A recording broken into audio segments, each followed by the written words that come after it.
is, how's this going to be implemented, and who actually is going to be doing the work and monitoring that it's being done effectively so that the welfare of the animals are protected. Thank you. Thank you. Mr. Kovid? Supervisor Graham, this is enforced by the Nassau County Police with concurrent jurisdiction of our animal control officers. We do rely on complaints and statements from watchful citizens who see that there's a problem. Okay, thank you. Any other member of the public wish to be heard on this? I'm sorry, if you'd like to speak, sir, you have to go around to the side and give your name and address. Thank you.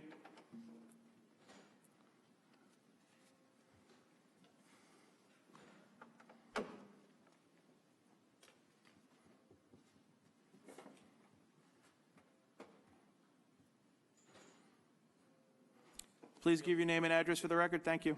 Felix Procacci, 1165 Barn Street, Franklin Square. The details, by state law, the details of resolution should be on the website prior to the hearing. That's a state law. It's been enacted 7 years ago, February 2nd, 2012. And also, can the people who answer the questions, the commissioners, lawyers, can they speak into the microphone? Because the people on the live stream cannot hear people talking without a microphone. It's just muted, okay? So I just ask that everyone who speaks, speak into a mic so the live stream people could hear it. Thank you. Okay. Anybody else from the public wish to be heard in this matter? If not, Madam Clerk, can I have a motion? I move that this item be continued until September 8th or some other time. That would we be doing it for September 8th or a different date, Joe? Okay, that, yeah. Okay. I second the motion. That this matter be, Done at that time. this hearing be kept open until September 8th. I second the motion. Supervisor Clavin? Aye. Councilman Blakeman? Aye. Councilman Carini? Aye. Councilman D'Esposito? Aye. Councilman Dunn? Aye. Senior Councilwoman Gooseby? Aye. Councilman Muscarella? Aye.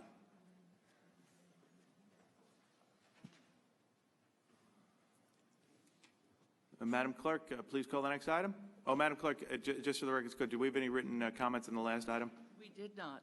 Okay, and Madam Clerk, can you read the next item?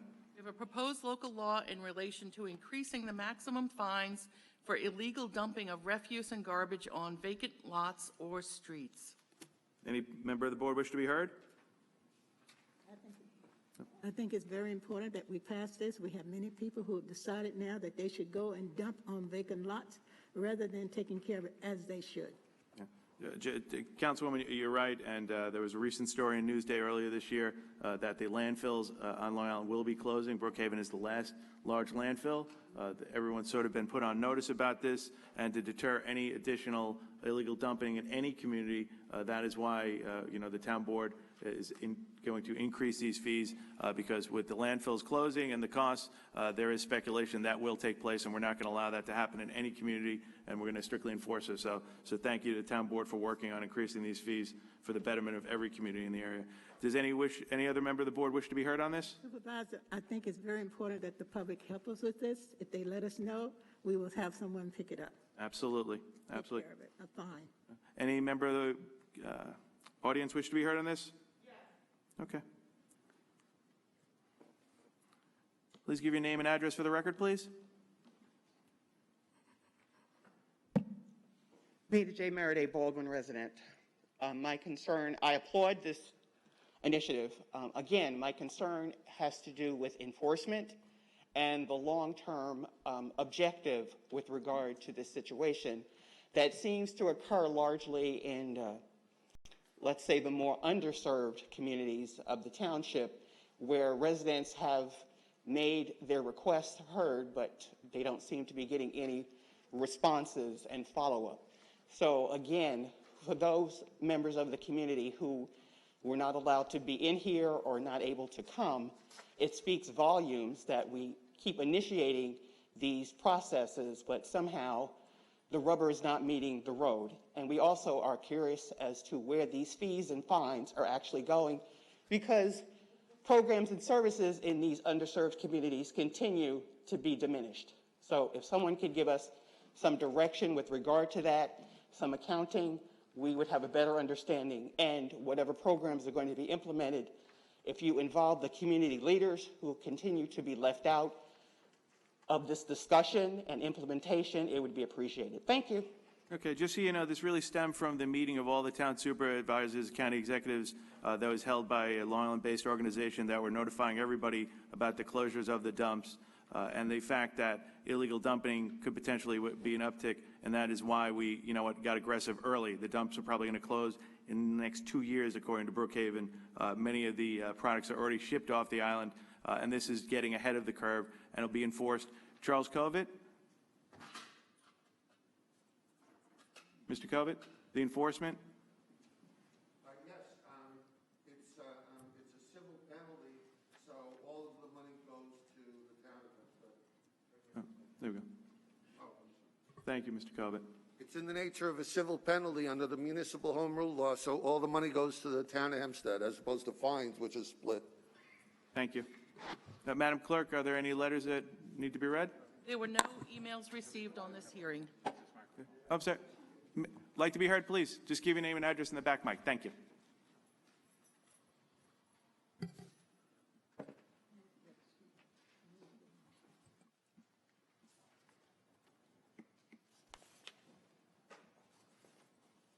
How you doing? My name is Marvin, and I live in Hempstead, and I go to school in the Uniondale School District.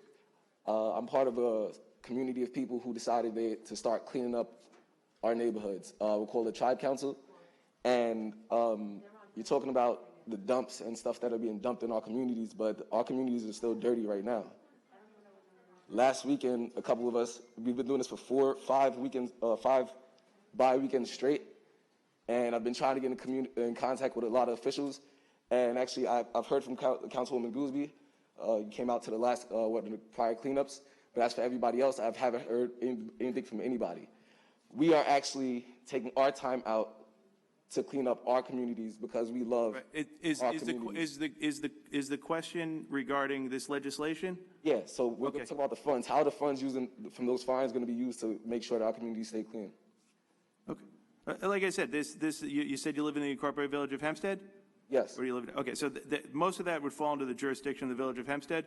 If you'd like, after the meeting with the council and I, we can get you in touch with the mayor. But this would be enactment for all the non-incorporated areas, and really comes down to the fact that our biggest concern after the proposal is part of that as well. What was that? Uniondale be part of that as well. Yeah, absolutely, absolutely. The biggest concern is after the meeting is the fact that commercial debris. That's the biggest concern that a lot of these commercial entities who maybe are not reputable would look to dump it in certain areas, so that's why we're increasing these fines. So if they're if they're caught, it'll be a real deterrent for allowing for having them do that. All right. Okay. Thank you so much. Anybody else wish to be heard on this? Great. If not, may I have a motion, Councilman Blakeman? Yes, I move that we leave the record open and continue the public hearing until September 8th. A second? Supervisor Clavin? Aye. Councilman Blakeman? Aye. Councilman Carini? Aye. Councilman D'Esposito? Councilman Dunn? Aye. Senior Councilwoman Gooseby? Aye. Councilman Muscarella? Aye. Madam Clerk, please call the next item. It is a proposed local law entitled Tow Cars by adding a new subsection E thereof in relation to regulations for heavy-duty towing. Is there any member of the board that wishes to be heard on this? Yes, Mr. Supervisor, I would just like a brief summary as to why we're adding the new subsection, if we have someone who could explain that. Mr. Covitt? And thank you for speaking into the mic, Mr. Covitt. Yes, we were approached by various members of the industry saying that when it comes to towing vehicles in excess of 10,000 pounds, it's safe and prudent to only use tow trucks that have 3 permanent axles. I checked this out with various industry representatives, and they all emphatically said that it was a great idea. So it's for it's for vehicles that exceed 10,000 pounds? Yes, Councilman. They have to have a heavy towing truck. That's right, with 3 axles. We're not showing any favoritism towards one tow company versus another? Nope, nope. Good. Thank you. Good. Any other board member wish to have any questions? I have received a number of slips on this. The first I'm going to start is with George Lindeman. I'm sorry, Mr. Lindeman. please come up to the mic and give your name and address. Thank you so much. George Lindeman from Cross Island Wrecker Service, 635 Commercial Avenue, Garden City, New York, 11530. The new regulations are going to promote safety on this. Right now, there's no regulation, so anybody can show up with a truck that's not adequate to tow a heavy vehicle, which puts everybody at jeopardy because they're not going to be able to stop and they're not going to be able to steer.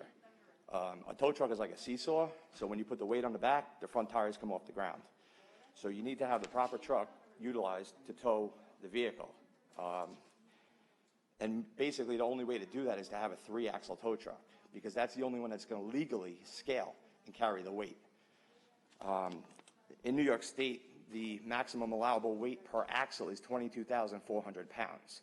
A single axle or a 2-axle tow truck would almost every time exceed those weight when you're towing anything medium or heavy. At 10,000 pounds, that would require the truck to have dual rear wheels. So most small tow trucks, or light duty as they call them, are not capable of carrying them legally. So they would be doing it unsafely.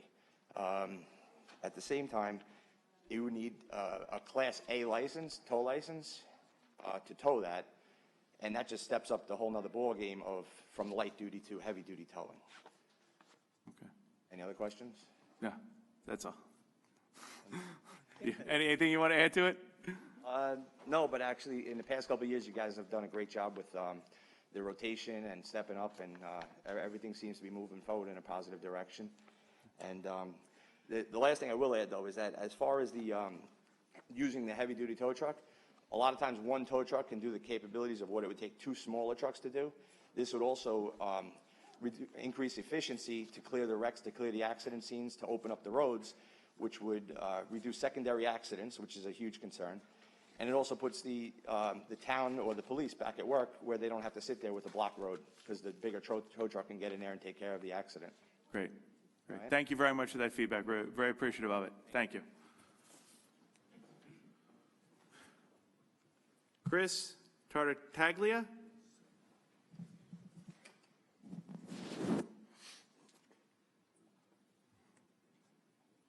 Your name and address for the record, please. Yes, good morning, Mr. Supervisor. My name is Chris Tartaglia with High Point Engineering. I'm actually appearing on behalf of a later meeting, the application for Gemma, not this matter. Oh, okay. All right. Thank you. Then it was great seeing you, and we'll catch you later on, all right?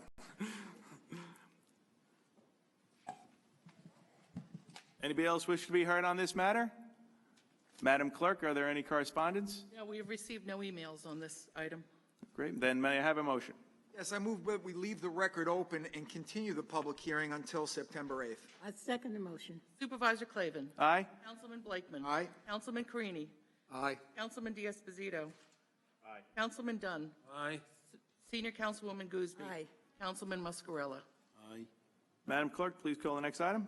We have a proposed local law in relation to the definition of the term program time period applicable to apprenticeship training programs. Does any member of the board wish to be heard on this? Any member of the public?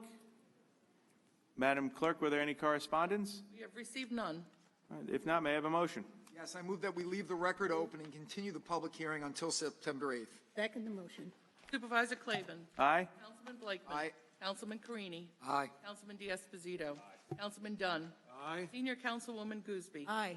Councilman Muscarella. Aye. Madam Clerk, please call the next item. We have a proposed increase and improvement of the Franklin Square Water District. Okay. Does any member of the board wish to be heard on this? Any member of the public wish to be heard on this? Sir, if have you to come on up there and give your name and address for the record. Hi, my name is John Hughes. The address is 120 Madison Avenue, Franklin Square, and I'm the superintendent of Franklin Square Water District. And we proposed the bond for a 1/4 dioxane removal plant, and it's set to be started in April. Okay. All right. Thank you very much, Superintendent. Great work.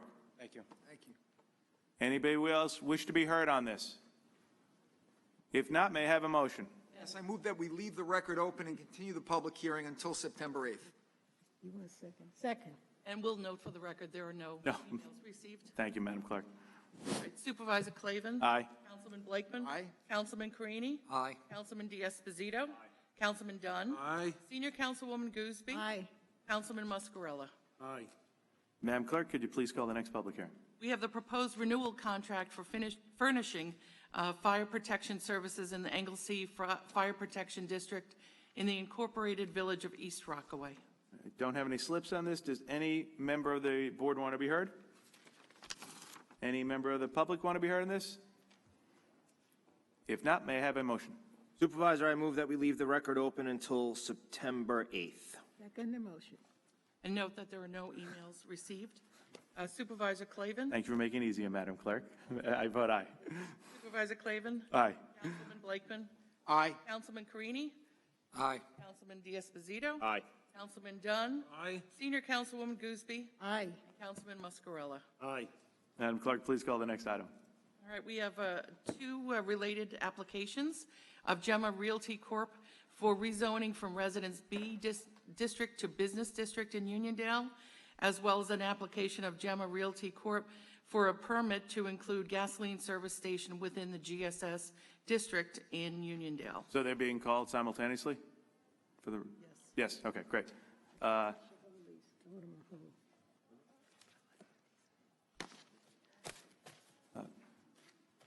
First, I'm gonna hold off. We have Chris Tartar. Chris, I'm killing your name. What is it?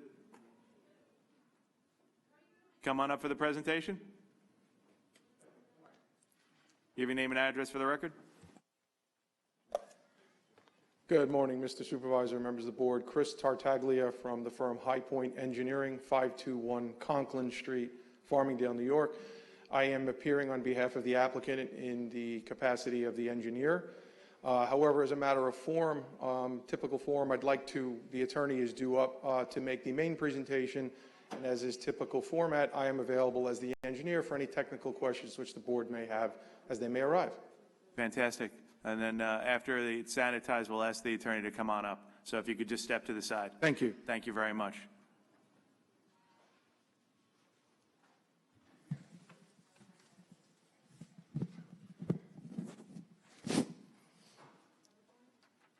Please.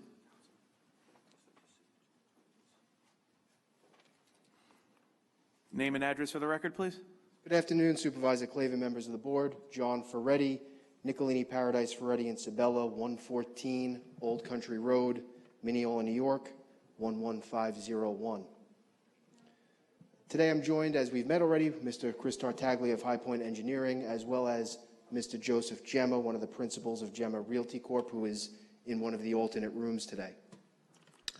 Supervisor, members of the board, we are here before you today requesting a partial change of zone for the west rear portion of the applicant's property.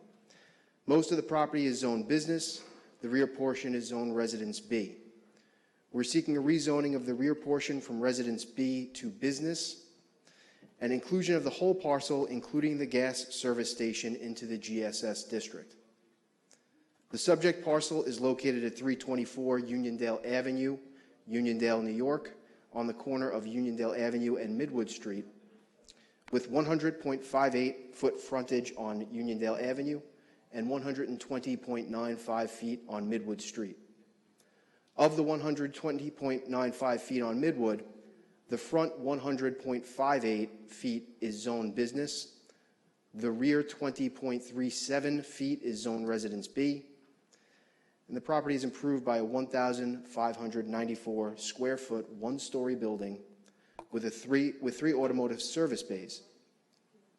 The site has 2 full service pumps, both contain diesel and unleaded fuel. There's an existing storage shed in the rear of the building, which applicant uses to store oil, filters, and other mechanical parts, which applicant seeks to maintain. The storage shed has been surrounded by 9-foot-tall evergreen trees and is not visible from the street. The business has existed for over 40 years, as the original gasoline service station was granted under Town Board Resolution number 140279. Anthony and Joseph Gemma are the principals and operators and have operated out of this location since the inception of the business. There's no convenience store on this property and no plans to have a convenience store.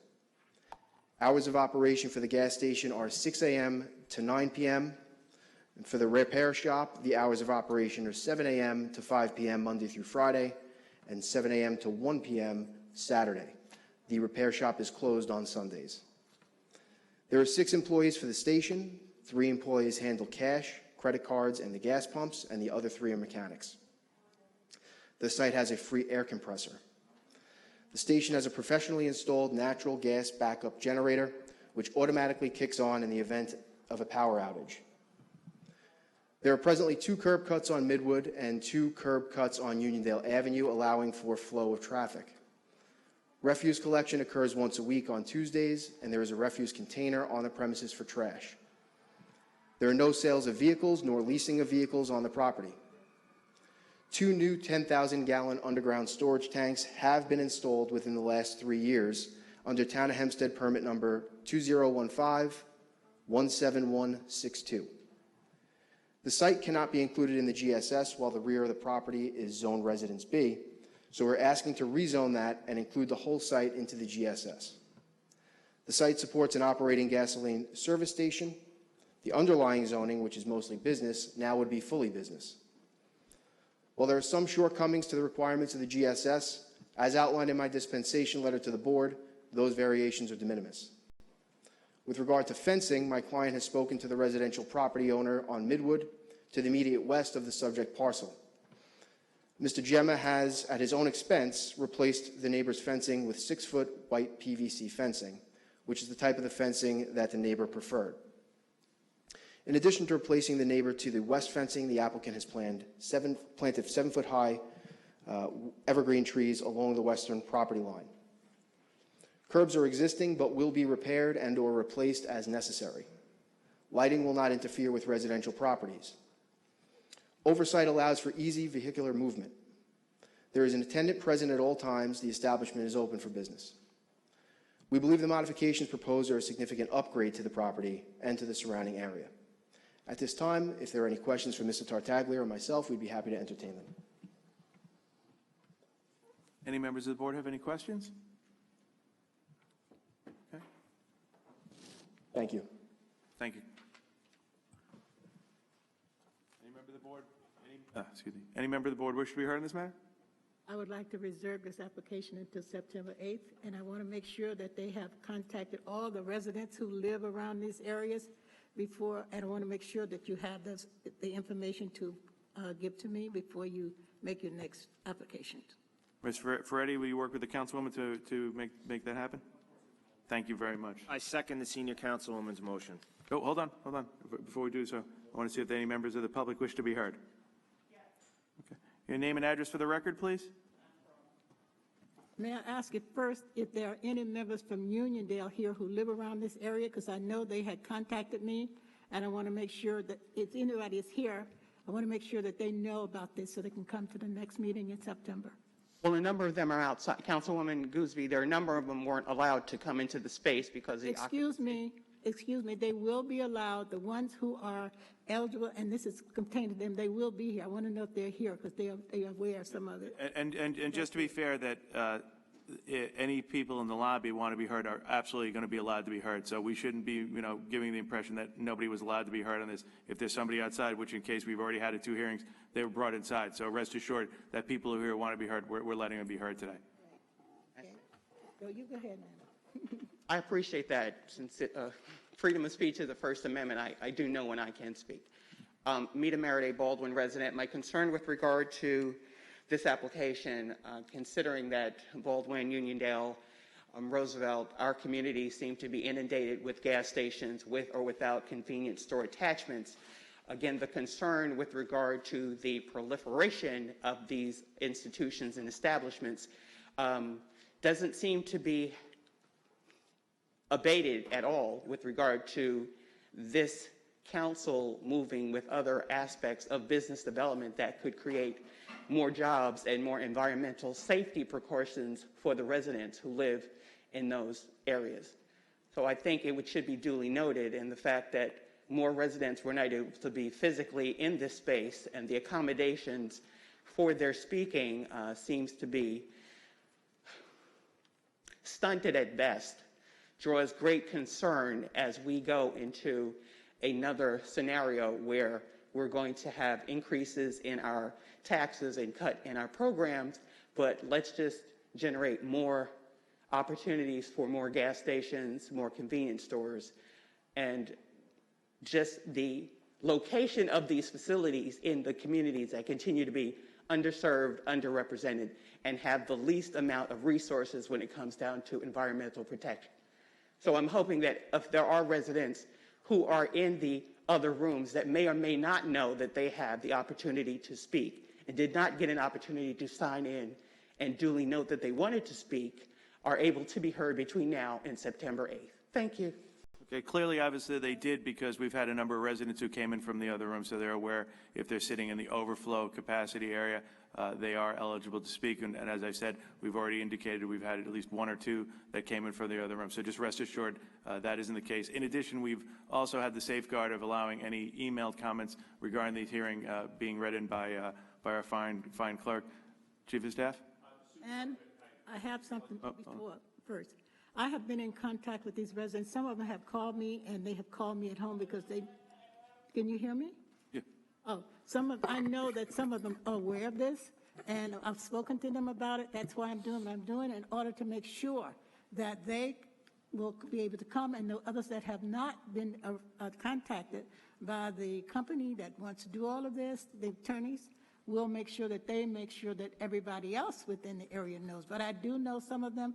That's why I'm delaying this until September 8th, when we will have, they can come back and make the application so they're aware. So thank you so much for that, but I'm on top of it.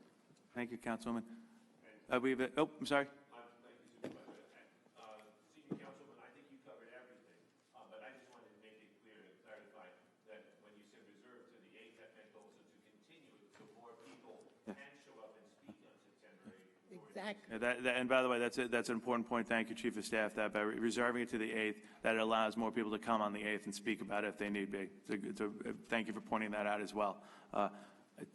Young man in the back. Marvin Hempstead, I just wanted to make sure, just like you said just now, that we get more people from the place that we're talking about, because we did have a couple things from Uniondale on the docket, and there's not many people from Uniondale in here. I don't know if they're sitting outside or whatever, but I know that they would definitely like to have to say something. I know personally, I know one person that's outside that lives directly in Uniondale, and I think that if he knew something was being said, he would want to be in here. So I'm not sure how they've been told if they go to the overflow and they want to speak or whatnot, they're gonna walk them in. Absolutely. Yeah, we just want to make sure that absolutely are represented as well during these. Thank you. Any other comment on this hearing? Okay. Thank you. Any other member of the public wish to be heard on this hearing? Great. Madam Clerk, any emails? There were no emails received thus far on this hearing. Okay, and I now, Councilwoman will make that motion again. Okay, I move the application to reserve until September 8th. Second. And not only that, remember, attorneys, what I asked you to do. Thank you.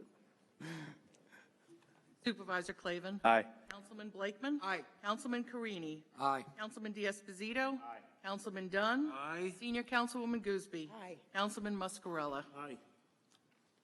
Madam Clerk, please call the first case on the decision calendar. The first decision is a proposed local law regarding regulations and restrictions to limit parking in Elmont. May I have a motion on this item? I move that the item be approved. Second. Second? Supervisor Clavin. Aye. Councilman Blakeman. Aye. Councilman Carini. Aye. Councilman D'Esposito. Councilman Dunn. Aye. Senior Councilwoman Gooseby. Aye. Councilman Muscarella. Aye. Madam Clerk, please call the next item on the decision calendar. The next decision is regarding the proposed local law regarding parking or standing prohibitions in Elmont. May I have a motion on this matter? I move that the local law be approved. Second. Supervisor Clavin. Aye. Councilman Blakeman. Aye. Councilman Carini. Aye. Councilman D'Esposito. Aye. Councilman Dunn. Aye. Senior Councilwoman Gooseby. Aye. Councilman Muscarella. Aye. Madam Clerk, please call the next item on the decision calendar. The next decision is regarding arterial stops in South Hempstead.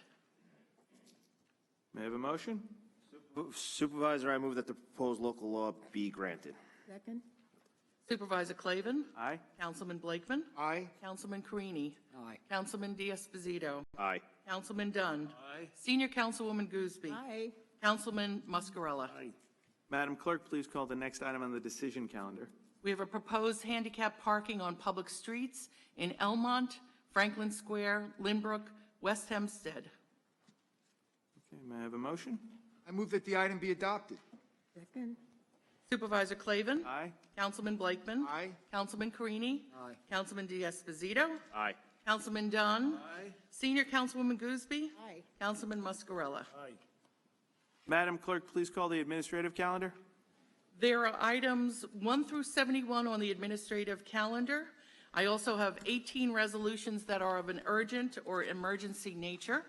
The first emergency resolution authorizes the grant of funds to Adelphi University, located in the town of Hempstead, to be paid from monies received by the town through the CARES Act to assist them in paying for unbudgeted necessary expenses incurred directly related to the COVID-19 pandemic. The second emergency resolution authorizes the grant of funds to Hofstra University, located in the town of Hempstead, to be paid from monies received by the town through the CARES Act to assist them in paying for unbudgeted necessary expenses incurred directly related to the COVID-19 pandemic. The third resolution authorizes the grant of funds to Malloy College, located within the town of Hempstead, to be paid from money received by the town through the CARES Act to assist them in paying for unbudgeted necessary expenses incurred directly related to the COVID-19 pandemic. The fourth resolution authorizes the grant of funds to Nassau Community College, located within the town of Hempstead, to be paid from monies received by the town through the CARES Act to assist them in paying for unbudgeted necessary expenses incurred directly related to the COVID-19 pandemic. The fifth resolution authorizes the grant of funds to the Incorporated Village of Cedarhurst, located in the town of Hempstead, to be paid from monies received by the town through the CARES Act to assist them in paying for unbudgeted necessary expenses incurred directly related to the COVID-19 pandemic. The sixth resolution authorizes the grant of funds to the Incorporated Village of East Rockaway, located in the town of Hempstead, to be paid from monies received by the town through the CARES Act to assist them in paying for unbudgeted necessary expenses incurred directly related to the COVID-19 pandemic. The seventh resolution authorizes the grant of funds to the Incorporated Village of Freeport, located in the town of Hempstead, to be paid from monies received by the town through the CARES Act to assist them in paying for unbudgeted necessary expenses incurred directly related to the COVID-19 pandemic. The eighth resolution authorizes the grant of funds to the Incorporated Village of Hempstead, located in the town of Hempstead, to be paid from monies received by the town through the CARES Act to assist them in paying for unbudgeted necessary expenses incurred directly related to the COVID-19 pandemic. The ninth resolution authorizes the grant to the Incorporated Village of Island Park, located in the town of Hempstead, to be paid from monies received by the town through the CARES Act to assist them in paying for unbudgeted necessary expenses incurred directly related to the COVID-19 pandemic. The 10th resolution authorizes the grant of funds to the Incorporated Village of Lynbrook, located in the town of Hempstead, to be paid from monies received by the town through the CARES Act to assist them in paying for unbudgeted necessary expenses incurred directly related to the COVID-19 pandemic.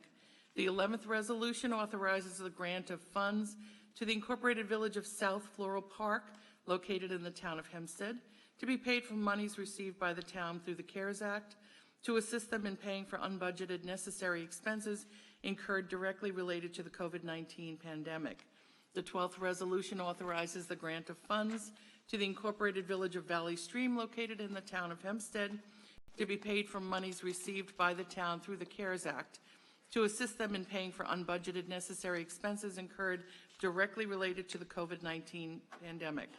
The 13th resolution authorizes amendment to the 2020 adopted budget to increase general fund estimated revenues, an increase to general fund appropriations, an increase to the general fund undistributed other expense account, and the increase of the CARES Act assistance revenue account in the town of Hempstead general fund undistributed. The 14th resolution authorizes amendment to the 2020 adopted budget to increase general fund estimated revenues, an increase to general fund appropriations, an increase to the general fund undistributed other expense account, and the increase of the CARES Act assistance revenue account in the Town of Hempstead General Fund undistributed. The 15th resolution authorizes the transfer of monies received by the Town of Hempstead through the CARES Act to fund unbudgeted necessary expenses incurred directly related to the COVID-19 pandemic. The 16th resolution authorizes the transfer of monies received by the Town of Hempstead through the CARES Act to fund unbudgeted necessary expenses incurred directly related to the COVID-19 pandemic.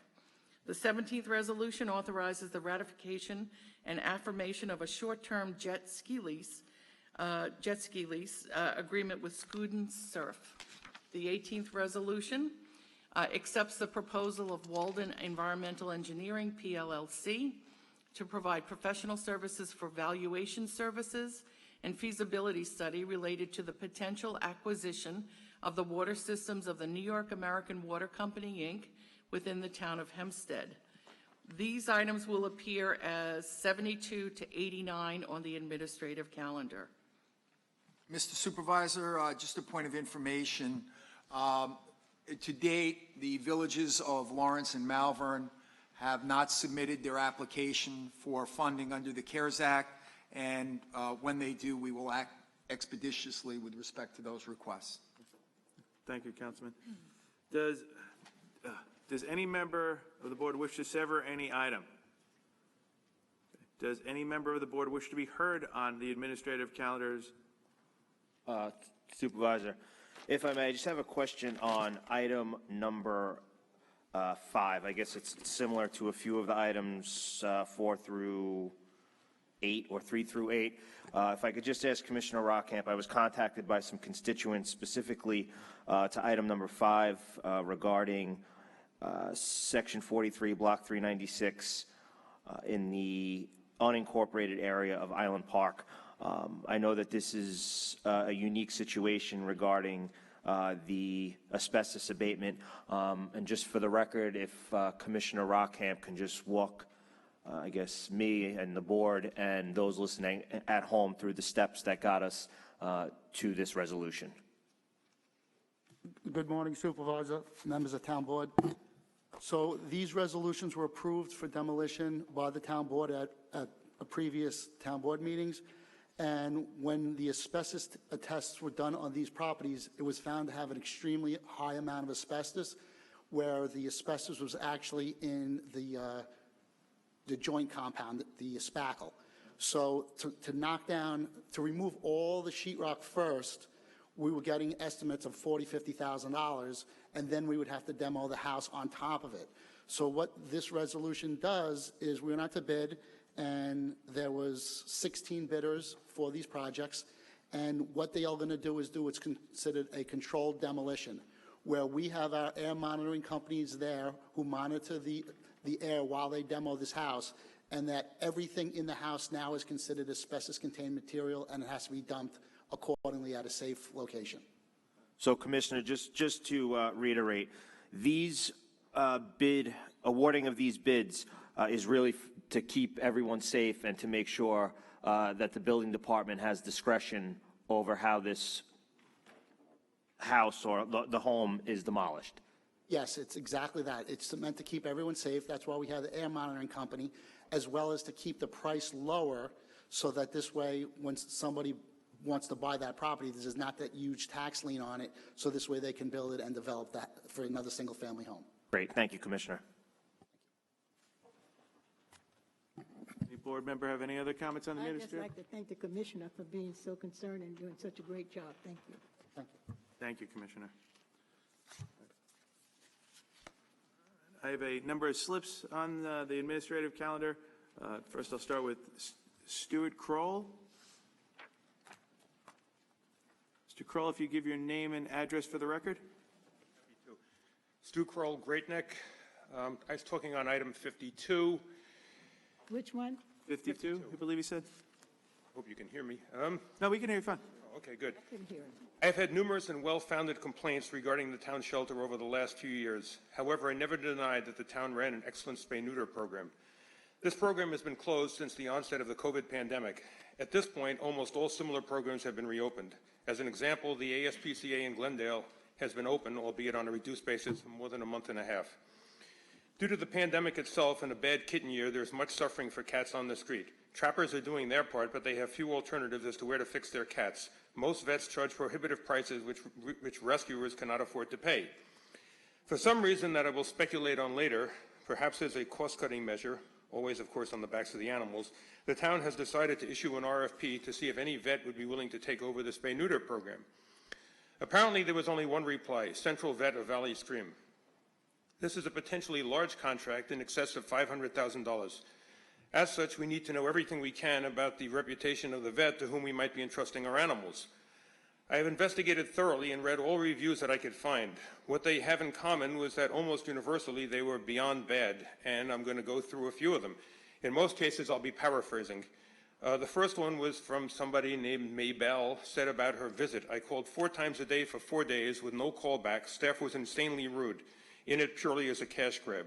Review number 2 was from a Tanya Course. Again, I paraphrase, absolute worst vets in the world, 11-year-old Ridgeback, fell down steps, dealt with 3 vets, each worse than the previous one, $2,000 bill left after 1 day. The prize review goes to Jericho 490. Brought in a boxer with a growth on his right paw. The doctor did no biopsy or other tests, said it was a tumor, which would be $1,800 to remove. They took the dog for a second opinion. The doctor did a biopsy. It turns out it was a wart. The bill was $200. In summation, we are asking that the town turn down the proposal of Central Vet to run our TNR program. They are clearly incompetent and nasty, not a very good combination. Furthermore, we request that you immediately reinstate the TNR program at the town shelter. We presented a petition with over 21,000 signatures. Are you willing to ignore the relevant wishes of that many voters and concerned citizens? The people have made their wishes clear, and it is your job to fulfill them. Thank you. Thank you. Ms. Meriday, name and address for the record, please.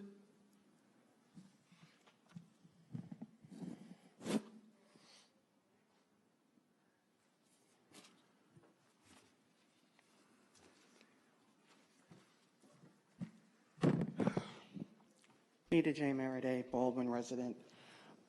Where do I begin? First of all, it's kind of hard to talk about issues on the administrative calendar when you were just told 18 of an emergency nature and you have no details around it.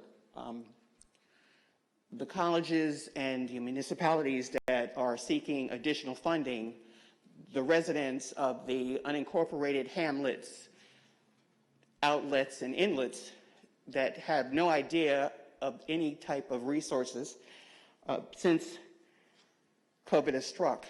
It's, again, difficult to call to attention the concerns of residents whose voices continue to not be heard. I had asked if there was a write-up with regard to those 18 issues so that I could bring to this podium some of the concerns of many of the residents who can't be here because they have to work 2 and 3 jobs or they have to stay with their children in light of this pandemic.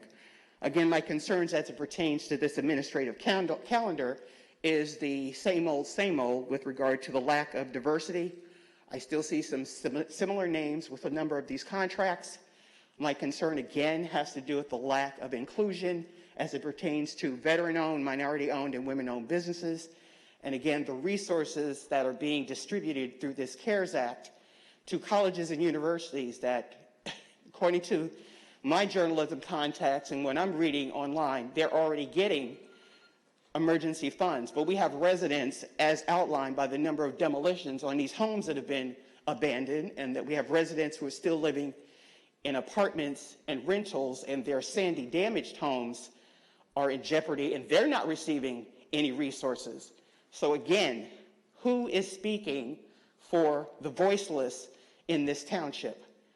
I would still, again, like to have a write-up because I'm at a loss to be able to speak about where my tax dollars are going when I do not know how much has already been expended, when all I know is $2 million of a $131 million investment in this township, that went to pantries, when we have people who are losing their jobs, losing their homes on a regular basis.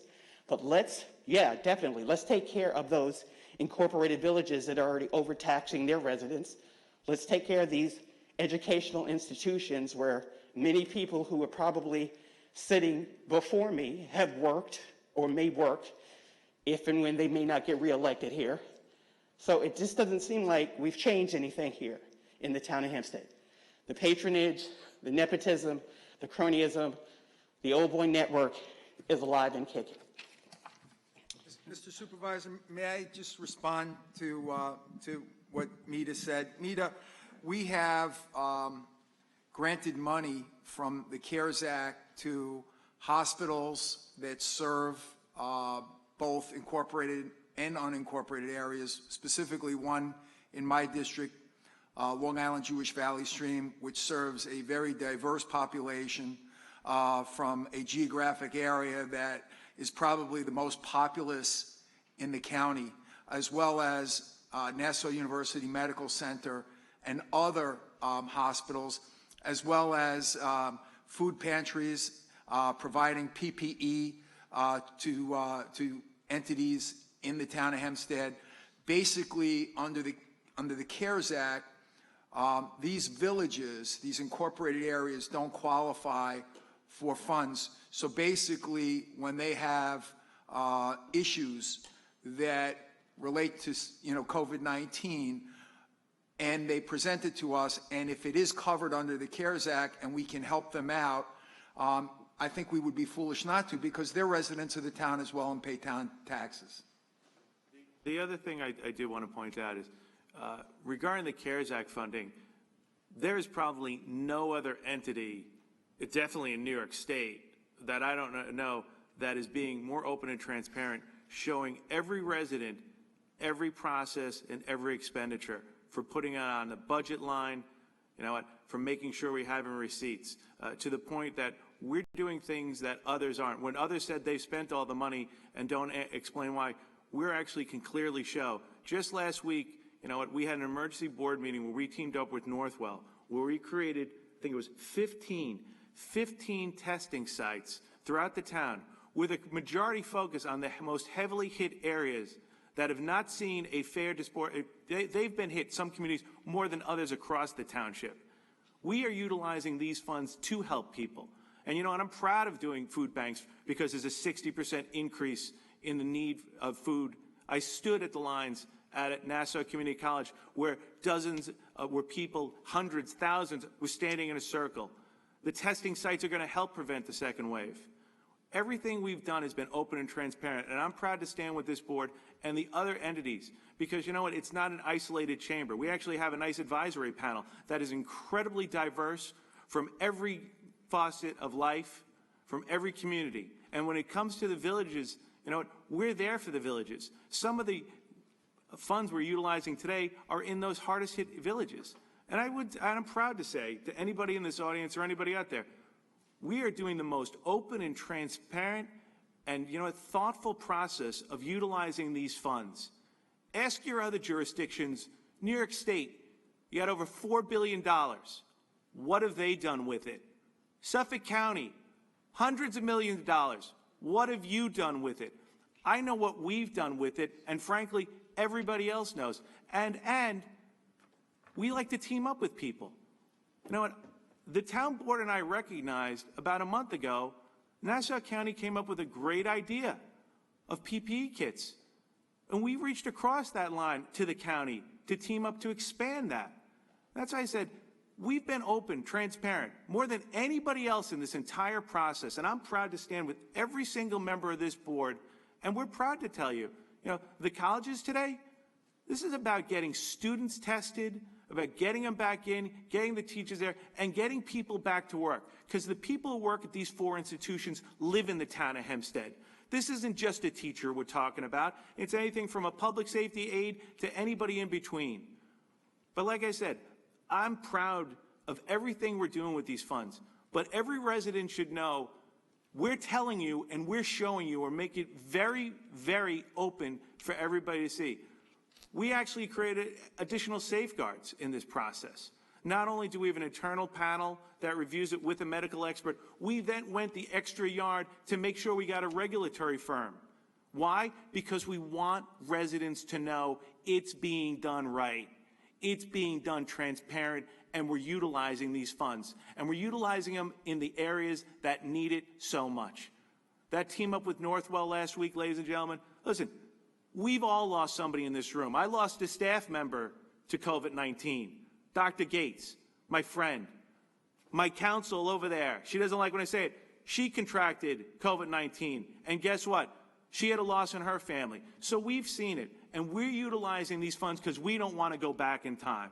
We don't want this to be March and April again, where we're sitting in our homes and all we heard were ambulances. We're utilizing these funds for the good of every community, not just a few. And I'm happy to make that statement to everybody here, and I'm happy to do it with this town board. But I will say to you, ask your other entities what they're doing with it. What's New York State doing with $4 billion? I'd love to hear the answer. Do they let you know how they're doing their budget transfers? Because I know John Masserino puts it up there so everybody can see. So I'm proud of the work we're doing, and we're doing it for every community in the town of Hempstead, because the town of Hempstead was the hardest hit in this area. Councilman Blakeman alluded to it. The hospital in Valley Stream saw the most COVID patients next to Brooklyn, right here in the town of Hempstead. What we're doing is good. What we're doing is right, and what we're doing is open and transparent, and every resident should say, you know what, we're leading by example.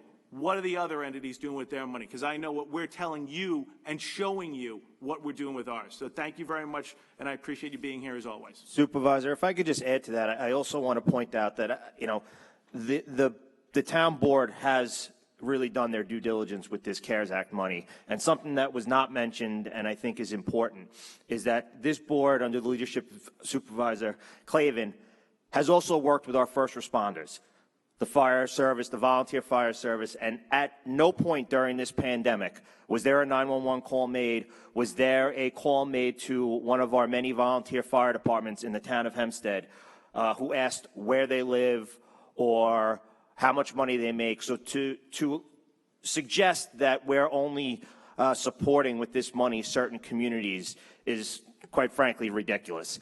The fire departments that have served some of the hardest hit communities, whether it's in Senior Councilwoman Goosby's district, down in the 5 towns where Councilman Blakeman and I share, or any of the council members' districts, they have all been contacted by the town of Hempstead, and we are working with them to make sure that we can make them whole regarding the thousands and upon thousands of dollars that they spent on PPE to answer the countless amount of 911 calls, transporting people to the hospital, pronouncing people that weren't able to live through their COVID-19 virus. So the work that's being done, like everyone mentioned up here, I really believe is good work. We're making sure that this money is spent correctly, that it is open, that it is transparent, and that we are doing our best to make sure that maybe not all the nearly 800,000 residents can utilize some sort of this CARES Act money, but we are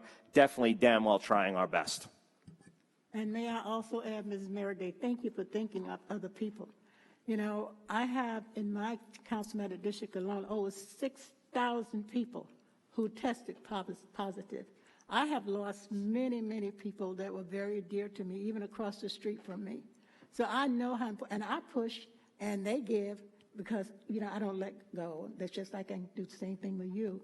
But we are just now getting ready to, we've already tested more people than you would ever know in my district. And we just, the money that we just are giving now to NYU, we have set up, okay, which one? Oh, Northwell.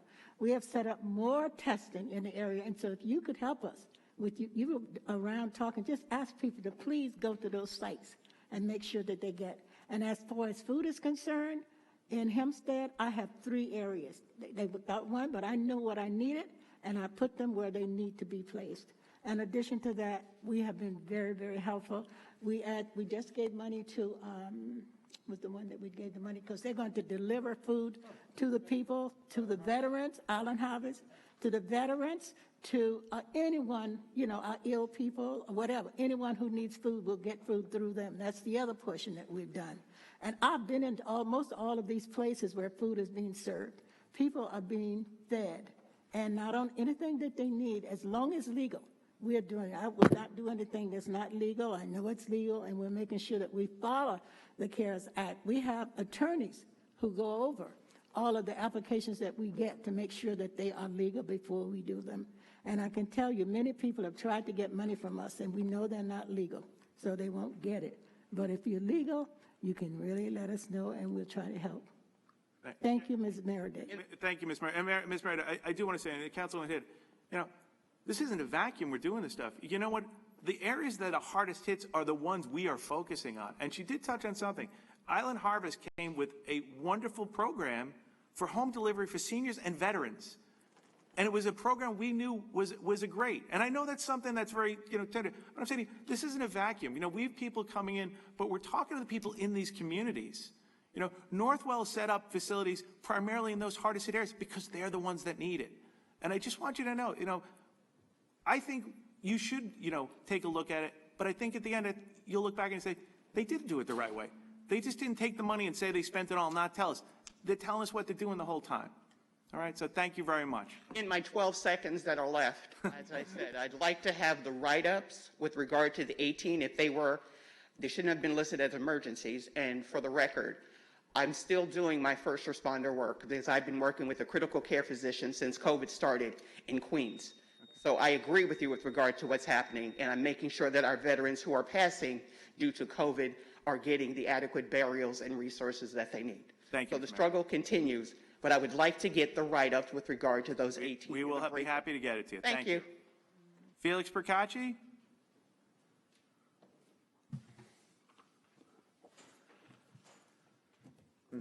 I broke my pencil.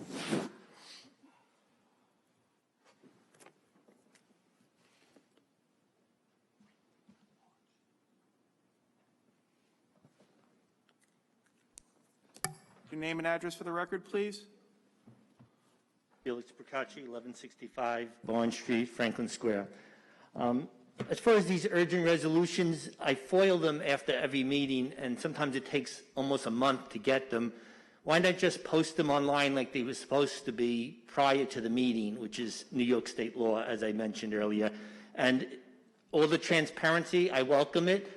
It needs to be on the website so it's obvious where the spending's done, because if I have to foil it and wait months and then follow up, which I have to do, it doesn't really help. And then I have to share it. So if you put it on your website, it's done. Just so you know, Mr. McCatchy, I hate to rain in the parade, but they are online for you to see.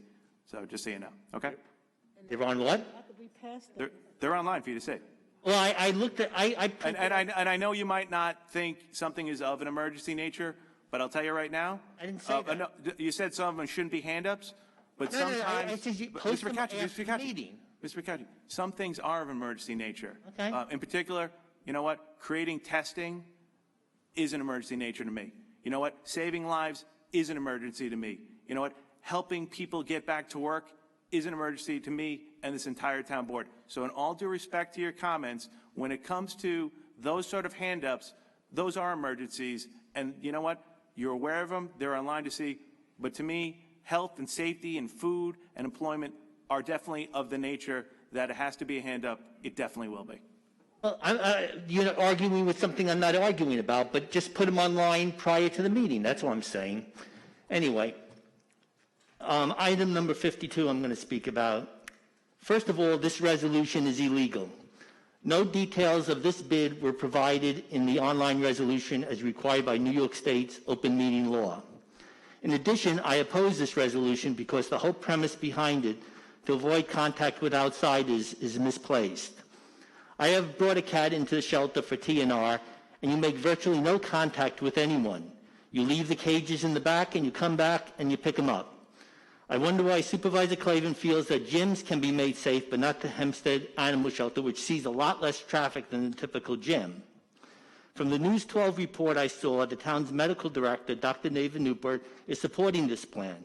It is important to note that Dr. Newport is also supported leaving the town's senior centers open after the March 11th pandemic was declared.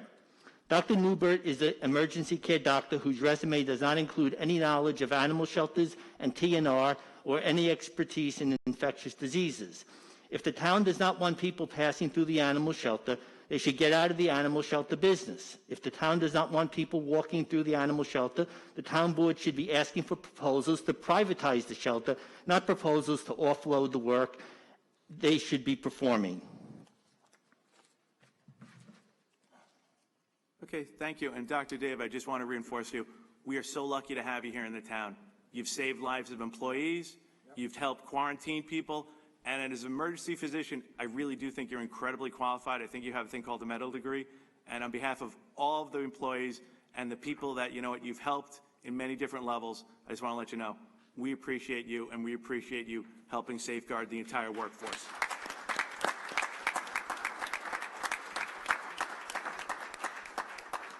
Diane Madden?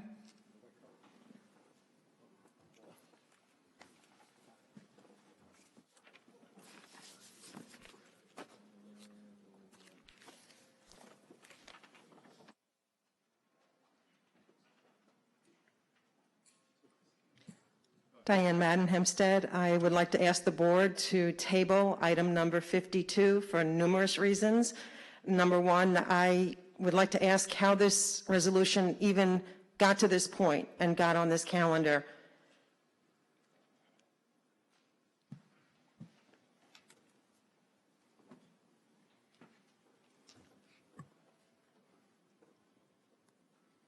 Morning, Supervisor and Town Board. Due to the fact that Dr. Dave advised the town... I can't really hear, so I don't know if people are hearing outside. We were trying to reduce the public interactions at the animal shelter with certain situations, and we felt that we didn't know how long this was going to continue based on COVID-19, so we thought that it would be good to offer something out to a public-private partnership, and we did get a response, and due to the response, I think we could have a timeline of when we could start doing TNR. Well, there are animal shelters that have been conducting uninterrupted, even minimally, spay-neuter, as Mr. Picacci said, contactless. So why would you have to change anything about the TNR program? The one aspect of the animal shelter that's working is now being compromised, and the taxpayers are going to pay the ultimate price for this. Okay, any other questions?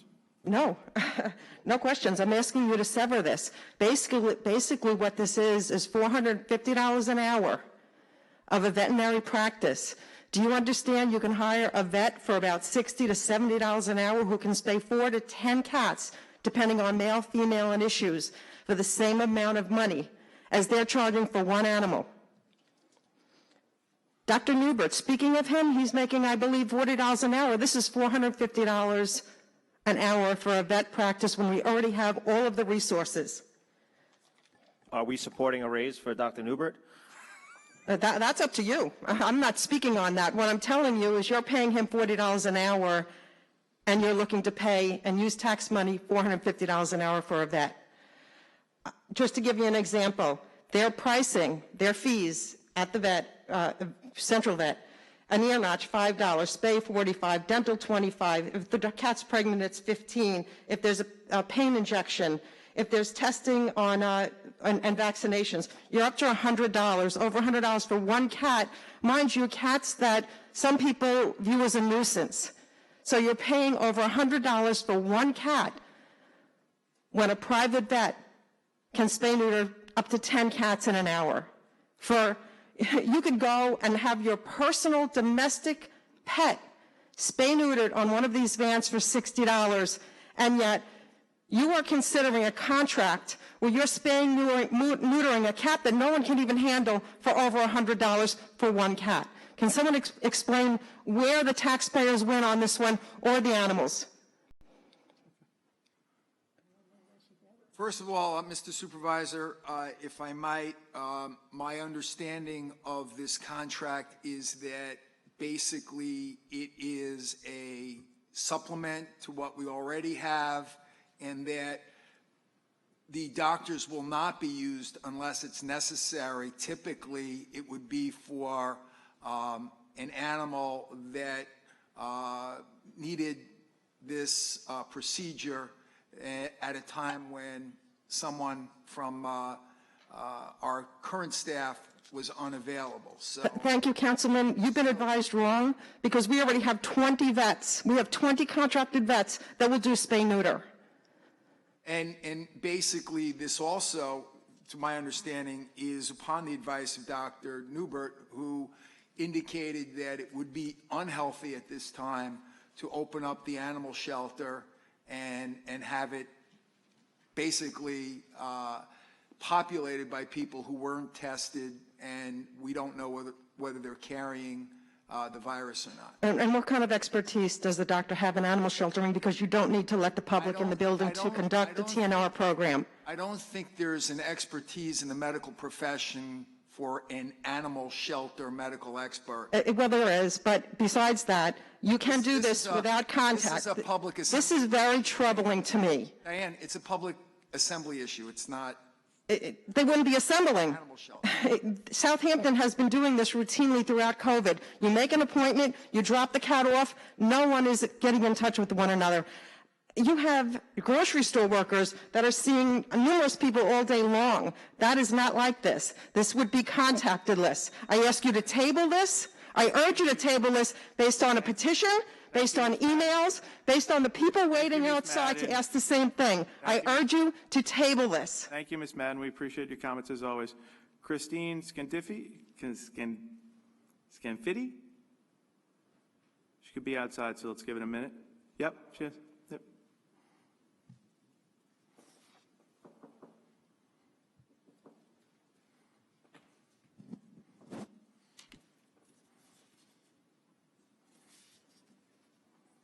Yeah, how you doing? Your name and address for the record, please. Hi.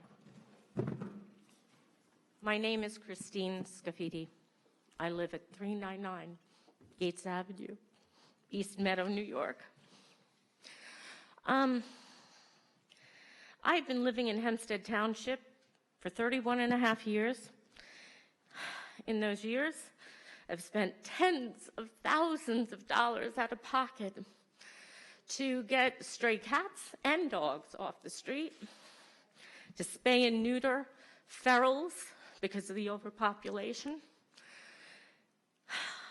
And they don't want to be homeless. They don't want to be hungry.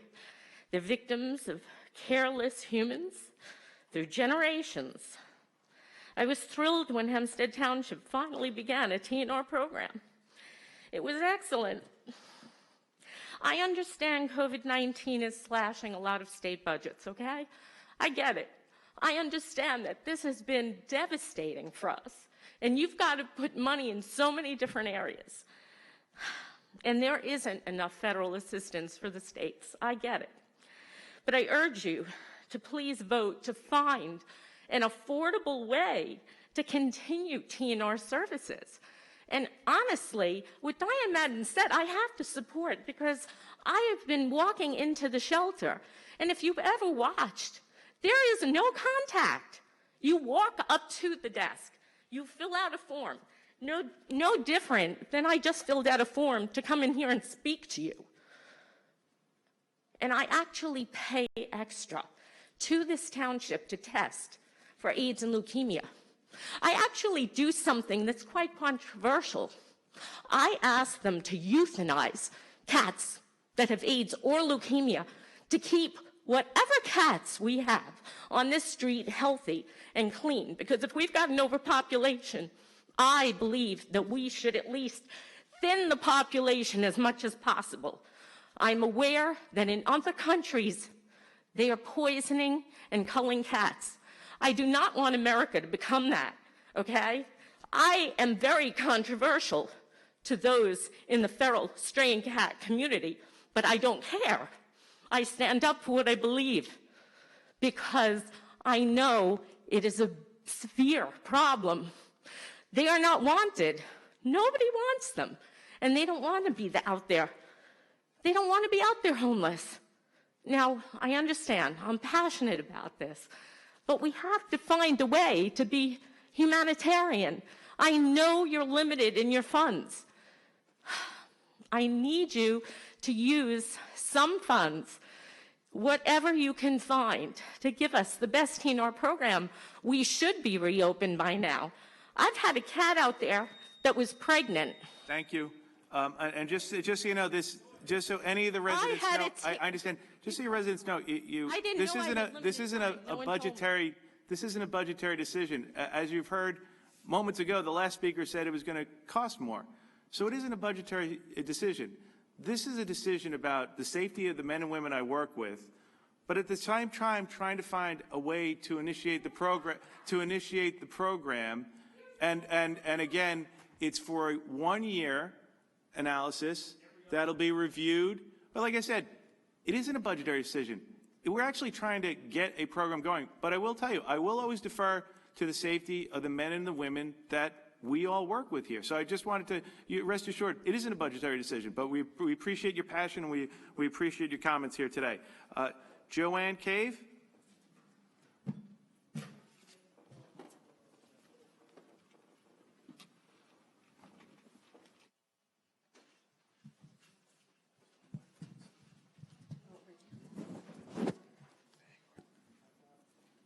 Afternoon, name and address for the record, please. Hi, how are you?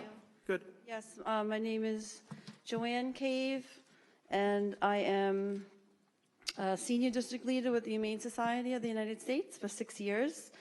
I'm here today out of concern for the outsourcing of the taxpayer-funded TNR program that is being considered by the legislature, and I ask for you to respectfully table item number 52.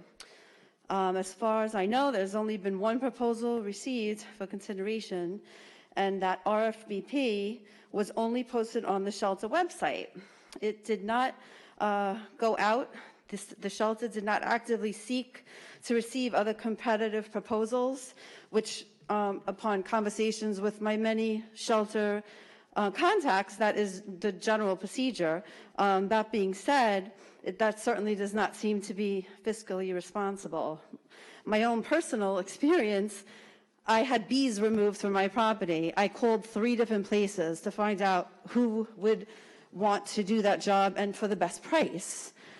The veterinary service, Central Vet of Valley Stream, is quoting an exorbitant fee of $450 an hour for services provided. I checked one of my trusted shelter partners, a very large, well-known, privately funded shelter on Long Island, pay $80 flat fee per hour for veterinary services. For $450 versus $80, that is huge. So I respectfully ask, how can the town of Shelter justify $450 an hour with taxpayer money? And you also have 2 full-time vets on salary at the shelter. So was there an evaluation committee assigned to review this proposal? Commissioner, is it one? We have 1 full-time veterinarian on staff. Okay, thank you. So, but was there an evaluation committee who was assigned to review this request for proposal before you went ahead and decided that you're going to vote on something that's so astronomically overpriced? Like I said, as it came to the last speaker who said, it's for budgetary cuts, again, you're saying it costs more. In addition, it's a 1-year contract that is going to be monthly evaluated and can be stopped at any time, especially if we get to a point where we'll be able to reinstate the program. The concept isn't in outsourcing or anything like that. I'm going to answer your question. The concept is getting the program going again and doing it. And by the way, the director and he could attest to the fact that the cost will be mitigated to a degree because we will not be using the hourly doctors as well. Is that correct? Thank you. That's okay. Yes. Well, as far as the other shelters that I work with, nobody stopped their TNR program. You can do this safely. So there really wasn't a need for you to feel that you could not provide that. And as a compliment, the town of Hempstead had a really well-run and respected service that it provided to the community. So I'm paying you as a compliment to say that. And the fact that you want to just enable it, it's very unfortunate. I hope that But I said to you, think that's the thing to reflect on, where you're saying it is a compliment, and do you think we would want to do that to something that's positive? this really comes down to a health issue.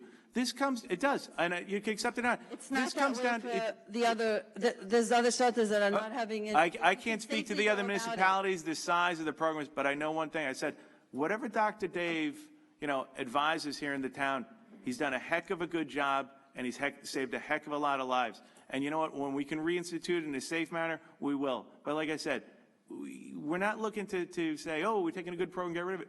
To the contrary. It really just comes down to a health issue. And again, we shouldn't interrupt people from the audience. And as we've said, we're working with the health professional, and we face a lot of questions in our society. Look, with our kids going back to school and businesses opening. But I take the health and safety of my coworkers very, very, very seriously. Thank you. But I still would beg to say, as the head of the legislative body, wouldn't you want to do what's most fiscally responsible? Why would you want to exorbitantly overpay for that service, even if you were going to farm it out? As I said, we're monitoring every single month, and there's some analysis actually might save money, but we'll see. And like I said, we're monitoring every month, and it can be stopped whenever we want during the terms of the next year. Is my time up? Yep. Thank you.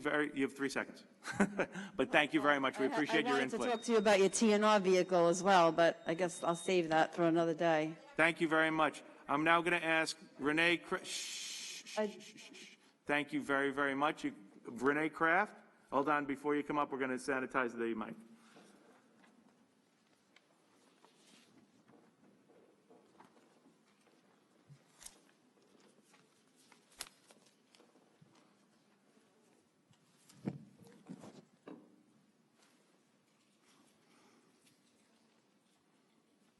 Afternoon, Ms. Kraft. Do you give your name and address for the record? Good afternoon, Renee Kraft, 3865 Hollis Lane in Seaford.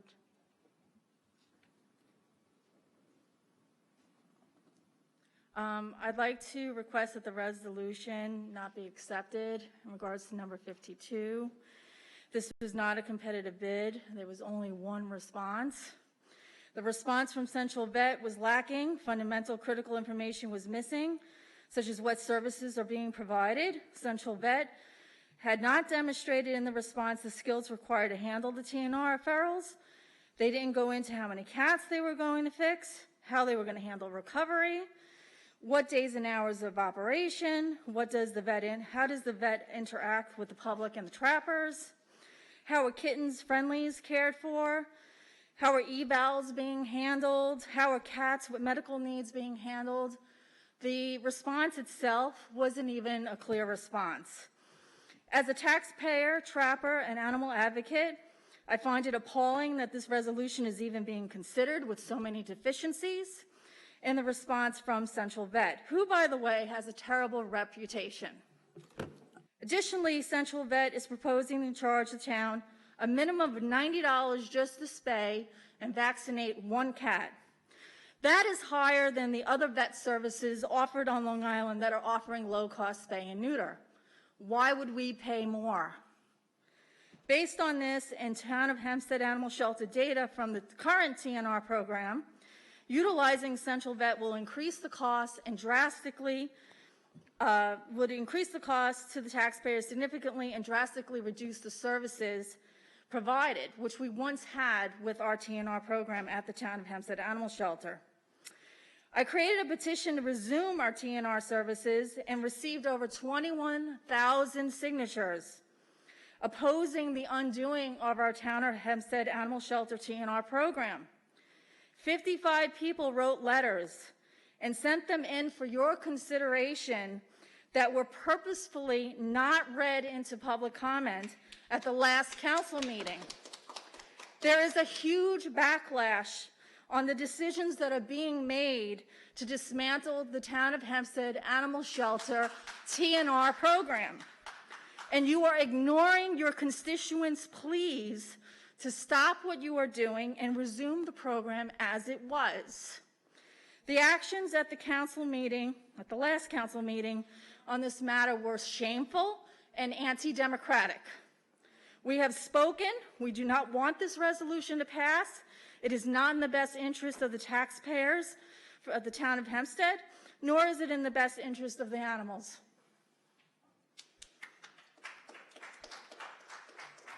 Thank you, Ms. Kraft. Anybody else from the audience wish to be heard on this? Supervisor, can I just ask a question of Commissioner Marino? If he's... There he is, right here. Oh. Just so I can get an understanding of this, Central Vet, how has Central Vet been utilized by the town of Hempstead previously? Central Vet is a vendor of the town of Hempstead for, I believe, over 6 years. Okay.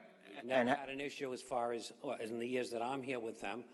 They're very professional. We've looked over their services after this bid went out. We looked at their intake, their operating rooms, and their recovery. We sent the assistant animal shelter director. She said that it's in perfect order for this type of work, and we recommend them for... Okay, so in the past, at least as long as you've been commissioner, has there been any complaints, any accusations of mistreatment of animals or anything like that? No, sir. No, sir. All right, reading reviews online, I mean, have anybody read Yelp? I mean, come on, you can't always go by reviews online. Okay, I think it's actually fair. He does work and represent the town of Hempstead, so I'm going to continue my questions. Commissioner, if you could also explain to me, and I guess maybe I'm just a little confused, can you explain to me, I've heard the number $450, and then when I read through the proposal, there were different numbers on the actual proposal. So can you just explain to me the difference of the, I think it's $35 or $45 and the $450, so I can understand if there is a cat that is brought in that needs, just explain the process to me so I can. Sure, Councilman. This is a requirements contract that's put out by purchasing. There are certain requirements. For TNR, a trap, neuter, and release, it'll be $45 for a female to be spayed or $30 for a male dog to be neutered. There'll be two. There's a All right. There's a $5 fee for ears, so it comes out to about $70 in our opinion. When you hear $450, that's the boilerplate of most veterinarians. That's if we ask the veterinary service to come to the town shelter and perform a TNR job at night or whatever. That's something we wouldn't do. We would always bring the animal there if something happened in the middle of the night. So that would never happen. So, Commissioner, also, just to a matter of clarification too, was that, how was it? It was posted on the town website. Was it posted anywhere else? It's a purchasing contract, but it was we normally do it as we did everything else. Hold on. Mr. Lombardi? Yes, Supervisor, it was posted not only on the town website, but on Long Island Business News, South Shore local papers, and the New York State. So it was posted not only on the town website, it was posted in Long Island Business News, local papers, and the New York State contract. So it just wasn't limited to the town animal shelter website. Oh, that's great. Thank you very much for that clarification. Thank you. Okay, thank you. All right. Anybody else from the public wish to be heard on this matter? Thank you, Commissioner. Thank you, Commissioner. If not, may I have a motion on the administrative calendar? Supervisor? We have any, Madam Clerk, anything you need to read in? Yes, I have an email from Valerie Lamb. Please reinstate the TNR program at the TOH shelter as it was. This is the best decision financially, and it's also what is best for the animals. I read each of the 70 emails submitted last month on this subject alone. For the first time that I can recall, every single animal advocate is on the same exact page. We do not want these services outsourced. Everyone wants the program reopened exactly as it was, the way it was. The almost 22,000 signatures on the petition are asking for the exact same action. The proposal submitted by Central Vet is concerning proof of insurance is missing, workers' comp and disability. The coverage letter provided to show proof of general liability is expired. The hourly rate quoted at $450 per hour for on-site vet care is outrageous and astronomical. It claims to have a prearranged schedule for this care, but that schedule was not provided. I have been asking who is on the evaluation committee for weeks, and no one can tell me. Commissioner Marino has yet to get back to me in spite of this information being at his fingertips. In addition to this, I'd also like to know how did Central Vet score. There are many procedural holes in this proposal as well. There's no mention of what they'll do with the adoptable kittens, cats. Where will the recovery take place? What will happen with the foster program? How will they work with the trappers? Will they still offer the public the opportunity to borrow traps And who will teach them how to use them? How will they handle the FELV/FIV cats? None of this was specified in the proposal. You have a distinct opportunity to listen to the people who care a tremendous amount about this one issue. You have a crystal clear path to do the right thing for the taxpayers, the animals, and those who love them. Please vote no on this proposal and reinstate the TNR program as it was today. Thank you, Valerie Lamp. I have another email from Heather Mancuso. Dear town officials, I'm writing regarding the town of Hempstead trap neuter return program to express my extreme concern regarding the bid proposed by Central Vet. That's 43-2020. The town of Hempstead has been providing an essential service to residents by neutering and vaccinating community cats. This exceptional program is of great use of my tax dollars and has improved our community by neutering and vaccinating cats, as well as pulling adoptable cats from the street. Trappers and residents work hand in hand with the town shelter, and this has been an irreplaceable partnership. Unfortunately, this program has been put on hold and could potentially be frivolously given to Central Vet to run. Without this program run as is, hundreds of cats will continue to reproduce on the state streets. Trappers and residents will spend upwards of $75 per cat for neutering, vaccinating, and related services. As a taxpayer and a cat advocate, I am demanding that this essential program be reopened at the town shelter immediately and the Central Vet bid be denied. The town of Hempstead shelter has been impeccably running the TNR program, which is a great use of my tax dollars. Unfortunately, Central Vet has proposed to take over this program. This will be a financial burden to the taxpayers and promises to decrease functionality of an already near-perfect program. Central Vet has submitted a bid that provides no concrete information on how their version of the program will run. How many cats are they capable of fixing each day? Will they be providing 48 hours of recovering for those cats? What will happen with injured, sick, or adoptable cats? As a taxpayer, I'm appalled that this bid is even being considered with so many holes. On top of this, I feel this transfer of responsibility of the program will waste tax dollars, and I'm not okay with that. Central Vet is proposing charging the town a minimum of $90 just to spay and vaccinate a cat. This doesn't include the cost if a cat comes in pregnant, $15, in heat, $10, or with a hernia, $15, just to name a few. How much will they charge for a cat with an upper respiratory infection? And will they hold and medicate this cat for weeks, as the TOH shelter did? This procedure of charging per cat promises to be much more costly to the public than the current system of utilizing current salaried employees at the shelter to run this program. As a taxpayer and cat advocate, I implore you to open the TNR program now, to reconsider RFP 43-2020, and to deny the Central Vet bid. Sincerely, Heather Mancuso. And the last email is from Barbara Palm of Baldwin. With respect to the authorization of C-43-2020, a contract for yearly requirements for the TNR services for the town of Hempstead Animal Shelter, due to occur on Tuesday, August 4th, 2020, I propose the contract be reevaluated for cost effectiveness. Due diligence would require the new contractor cost the town of Hempstead taxpayers less than what is currently being budgeted for TNR. Production of this analysis would allay taxpayers' concerns of wastefulness. Further, the town selection committee was to review the TNR bidder's proposal for various factors. Yet the information submitted as of June 24th, 2020 by the known bidder for TNR is silent with respect to the bidder's ability to handle an average of 25 cats per day for TNR surgery, as the town does not mention where the trapped cats will be held prior and subsequent to the surgery, nor does it discuss the ability to isolate cats with upper respiratory and ringworm. The proposal evokes a well-equipped and staffed veterinarian office capable of handling pets, dogs, cats, and exotic animals, but that is not germane to TNR program. I suggest this decision be tabled and further review of the candidate be performed and a cost analysis be performed to compare the current expenses to the proposed. Thank you, Barbara Palm. Thank you, Madam Clerk.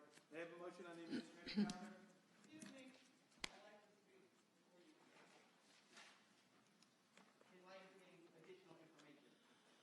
I said it's hard to make a comment when you don't have all of the information in place. Don't worry, because this disinfecting thing, you can't keep sanitizing with the same rag, but I digress. Need a Merriday Baldwin resident. Ms. Merriday, didn't you already speak in the administrative calendar? You can only speak once on the administrative calendar? Yeah. Is that right? Yeah. Where was that? That's been the policy for a long time. We have the miscellaneous after. Okay. Well, I really won't be here for miscellaneous, and since the time is already taken and I'm standing here. We have to follow procedure on this, Ms. Merriday. You know, you've been here, and I appreciate that, but you've already spoken on the administrative calendar, so we're going to make a motion. You can't stick around after. We're going to stick around and do the to take the public comments after. So thank you. Really? May I have a motion on the administrative calendar? Wow. What? I move that we adopt the administrative calendar. Supervisor Clavin? Aye. Councilman Blakeman? Aye. Councilman Carini? Aye. Councilman D'Esposito? Before I vote, I just want to make one comment. I want to thank the members of the town board for, again, the leadership in the CARES funding. The emergency resolutions that were presented today affected a lot of communities in my district, the village of Cedarhurst, the village of East Rockaway, the village of Island Park, the village of Limbrook, the village of Valley Stream. As Councilman Blakeman mentioned before, I look forward to continue to work with the village of Malvern, Woodsburg, the Hewletts, and Rockville Center to provide CARES funding to them for their PPE. And I also want to quickly comment on item number 9, which is bringing telehealth to the town of Hempstead. And I want to commend Dr. Dave in his leadership. The fact that he has really led the way during the coronavirus pandemic. I know it's been said before, but I proudly say it again. He has, without a doubt, him and his team have saved lives here in the town of Hempstead, not only for our coworkers and their families, but for our residents. So bringing telehealth, which expands the ability of our EMS personnel, which is a group that is kind of something that I'm proud to see expand, and it's something that I always support. And I know that I always bother my town board colleagues with stuff for EMS, but they're doing a great job. They've done a great job through the pandemic, and it's nice to see that we're at the forefront of technology in keeping our coworkers and their families and our residents safe. So Dr. Dave, great job, great leadership. And to the town board, thank you. I proudly vote aye. Councilman Dunn? I'd like to have Dr. Dave stand up and be recognized. Your outstanding service, not only to the workers here in the town of Hempstead, but to all the residents. Thank you. Thank you, Doc. Thank you. Please keep up the good work. Don't retire. I vote yes. Senior Councilwoman Gooseby? I vote yes, and I had him say all those things that he said for me, too.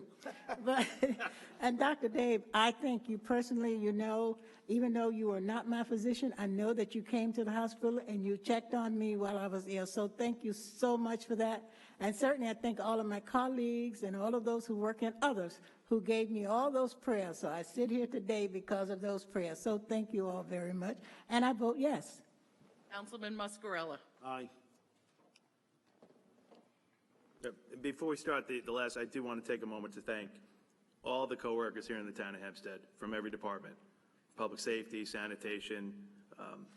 You're doing an amazing job during this pandemic, and I don't want to single out departments, and please don't take it if I do, but perfect example is our great lifeguards and EMSs who have been dealing with capacity limitations on crowds, safeguards, heat waves, sharks in the water. Really, on behalf of, and I know I speak for every member of this board, when we say to the men and women we work with in the town, you've been doing an amazing job during this pandemic. You've been doing an amazing job, and the residents have just been as amazing working with every single one of you. And I just want to say thank you to all of them on behalf of every one of us. So here's to you. Mr. Supervisor, yep. if I may just supplement your remarks, I too want to recognize something that I've been seeing for the last couple of weeks. Our maintenance staff has done an amazing job getting this facility and all of our facilities safe and sanitized. And I think they've been the unsung heroes. And I also want to thank all our staff that came in during the pandemic. Thank you for coming to work. And thank you to our public safety personnel for coming to work in a difficult time. Supervisor, you're absolutely right. Our people have been amazing. And I forgot to mention, thank you, Commissioner, for all of those who worked so hard in the cemetery. People don't think about them, but it was very, very rough for them. We had over 18 burials a day, and they worked hard. It was a lot of work. I would never have been able to do that and surely wouldn't like to do it. So I give them all the praise for all that they have done. So thank you so much for that, too. May I have a motion to adjourn? I move that we adjourn. Second. Supervisor Clavin. Aye. Councilman Blakeman. Aye. Councilman Carini. Aye. Councilman D'Esposito. Aye. Councilman Dunn. Senior Councilwoman Gooseby. Aye. Councilman Muscarella. Now that the formal portion of the meeting's been done, I'm going to stick around to hear comments from the residents. If you haven't yet, please fill out a form, and we're going to ask you to come on up. But please remember, before you come up, make sure the area has been sanitized by the great workforce here. Maria Lucia Angeles?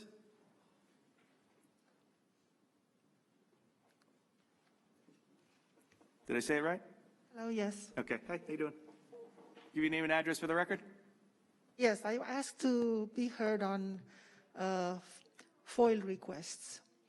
Earlier this year, Newsday had raised the fact that FOIL requests were being ignored by Town of Hempstead. And subsequent to that, you, Supervisor Clavin, publicly stated that if the requester is entitled to its FOIL demand, then the town has to release those documents.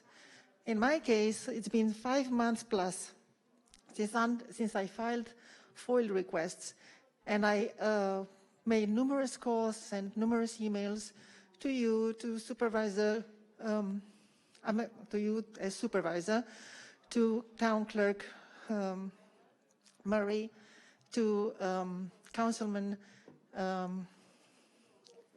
Anthony Esposito, thank you.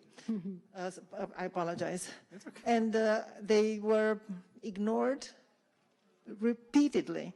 And so I want to know, what is it that, how do you justify this deliberate indifference? If you have a duty, and the people have a right under FOIL to request and to be given FOIL documents, what is your take on it? So nobody is returning my calls, nobody is returning my emails, nothing has been done. Why? Well, I can't answer. If you'd like to stick around, we have in the back room, we've set up a room with a plexi guard in between for social distancing. Why don't we stick around here? We'll have one of the assistants go in the back, find out what your FOIL request is and the timetable on if the response or anything that has been done. But if you go right to the back room, it's a sanitized room, and again, we've set up a plexi guard right in between that. I'll have one of the staff members go back there and get the information with you. I think we're safe. Well, I can't speak to it right now, so I'd have to get all the information. So, like I said, if you'd like to go to the back, we'd be delighted to give you a helping hand. So do you believe the Town of Hempstead has a duty to disclose documents requested under FOIL? If someone's entitled to something under a FOIL request, they're entitled to it, and they should get it. That's my position. When I came in, I can't speak for, what's happened in prior years with the last administration. All I know is, we had an inquiry and we got a response timely. But please go to the back of the room, and I'll have one of the staff members go back there, get the information. I'll be happy to follow up with you. Okay? Guys, can you show her to the back room when she gets here? Thank you very much. Stuart Kroll?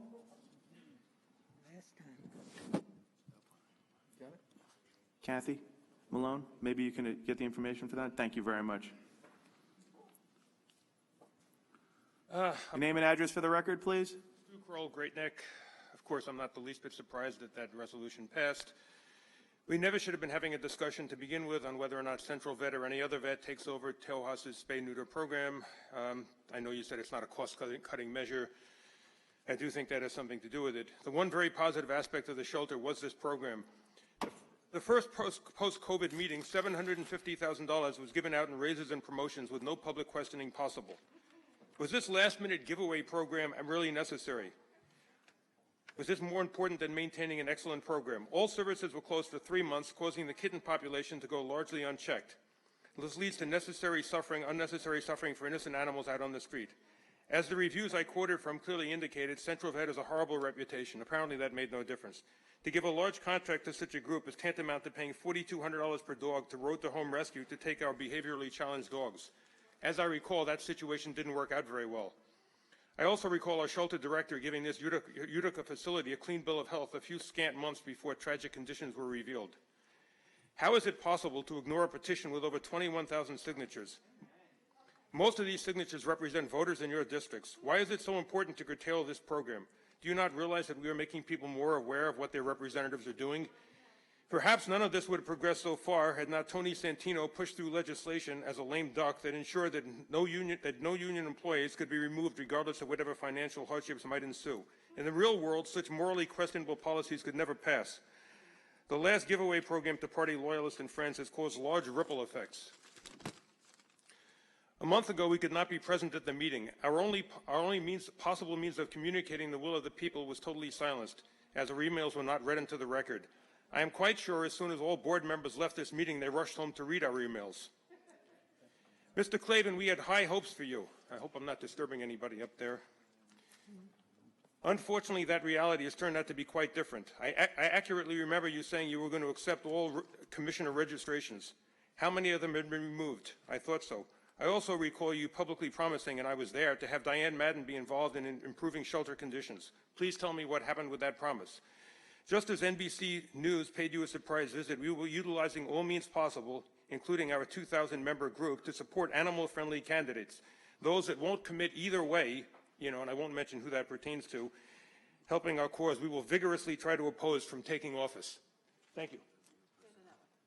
Thank you very much. Felix Percacci?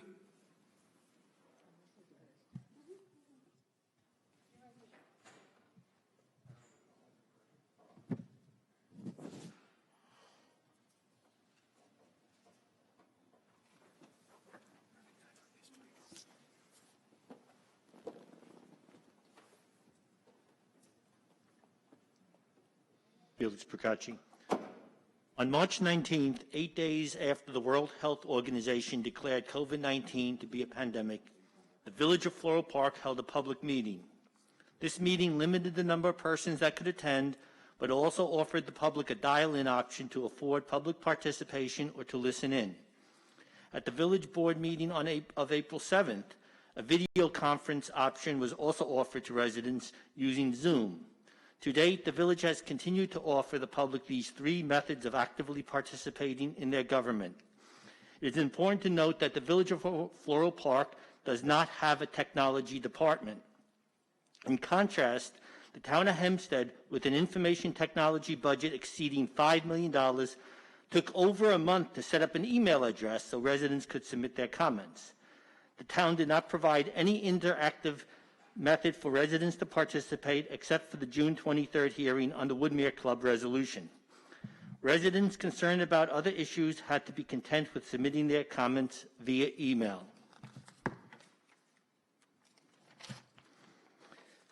When Supervisor Clavin refused to allow citizen comments to be read aloud at the July 1st meeting, he felt it sufficient to provide copies to all board members. When Clavin called on Governor Cuomo to allow gyms to reopen and in-person graduations, he didn't just send Cuomo an email. He used town resources, including the town's press secretary and videographer, to get the word out. Residents do not have access to these resources. During this pandemic, board members have been touting the town's medical director, Dr. Dave Newbert, suggesting that residents seek his advice. It is important to note that after the pandemic was declared, Supervisor Clavin vowed to keep town senior centers open, and Dr. Newbert supported this decision. Town officials, including Dr. Newbert, gathered together, none of them wearing masks or staying 6 feet apart, telling residents that town is being proactive. In addition, the first COVID-19 mailing from the town did not even suggest the use of face coverings or social distancing. In contrast, on March 17th, 6 days later, when my daughter had to vacate her dorm, virtually all students and parents were wearing face masks. Being proactive means making decisions based on facts, not waiting for instructions from others. And finally, Klavan's statements implying that in-person meetings were prohibited by the governor's executive orders is false.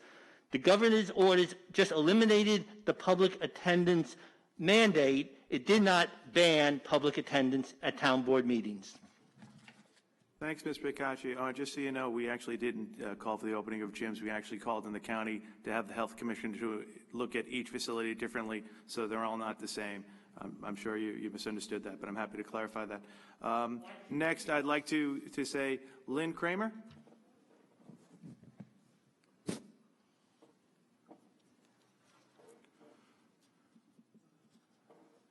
Oh, in the back there, great. Name and address for the record. Hi, I'm Lynn Kramer, 73 Beach Road, Massapequa. I represent the employees at Nassau University Medical Center and A. Holly Patterson Nursing Home, the only public nursing home in Nassau County. I noticed that a lot of the other entities were getting CARES Act money, and we greatly appreciate that. And I think you guys did a wonderful job keeping the residents in Nassau safe, Town of Hempstead residents safe. It wasn't easy to do, and we appreciate all your hard work. We were just wondering if A. Holly Patterson would be able to get some of the CARES Act money to have testing done for the employees, keeping the residents safe at the nursing home, keeping the employees safe at the nursing home, and also keeping the residents that they're exposed to of Nassau County safe. Ms. Kramer, your CSCA, the county union? Yes. Okay. At Nassau University Medical Center. Okay, that's. I know we teamed up with the medical center early to do a grant to alleviate some of the PPP. My question is, the county executive. I know Nassau County was allotted $100+ million in care funding. Have you asked them, and are they providing that? No, we haven't asked them. We thought that the CARES Act money would be some money would be allotted for A. Holly, since it's the only public nursing home as well. Okay, like I said, I would imagine first that, the Nassau County would be the first entity that should be asked about. We're trying to team up with all the facilities, and we're trying to also team up with the villages, the first responders, and many other entities. But may I respectfully suggest, you talk to the county first. One case and example is, we did grant the Nassau University Medical Center $1 million, and we just didn't give them the money. We actually created up a mechanism that they have to provide receipts. So we have a record of everything. I would suggest, since it is a county-run facility, the county would initially have that obligation. Maybe that's a discussion you can have with the county executive. Feel free to contact me after, and we could circle back. But I'd love to see what the county's position is on using some of the care fundings for their facility there at A. Holly Patterson. And I'd love to follow up with you after you get a response, or facilitate a meeting with you and the county executive. Okay, that would be great. Thank you. We will use it for testing. Yeah, I got you. Absolutely. And that's, like I said, we teamed up with Northwell last week, for testing for the residents. But like I said, see what it is, and if you can, I'd love to help facilitate something along the way. Thanks for everything that you. Always good to see you. And by the way, thank you for the amazing job you're doing out there. Sometimes I just don't think a lot of these workforces are appreciated, and the CSEA, these essential workers that are out there doing all these jobs, you're doing a tremendous work. So thank you. Employees at the hospital really worked hard to keep people safe, and it was really horrible for them. So I appreciate amazing job is more the word to use to describe you. Amazing job. Thank you. I'll pass that on to the staff. Thank you. Please. Pearl Jacobs?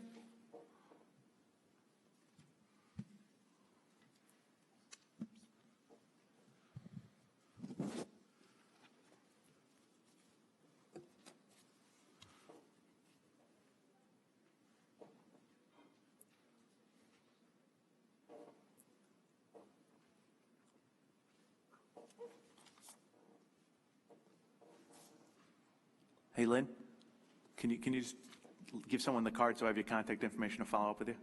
You got it. Thank you. Ms. Jacobs not here? Okay. Marvin. Marvin Amazing. Is that right? There you go.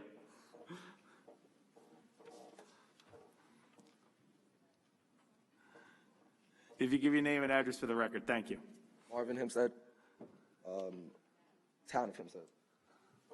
Speak for more than one community, I guess.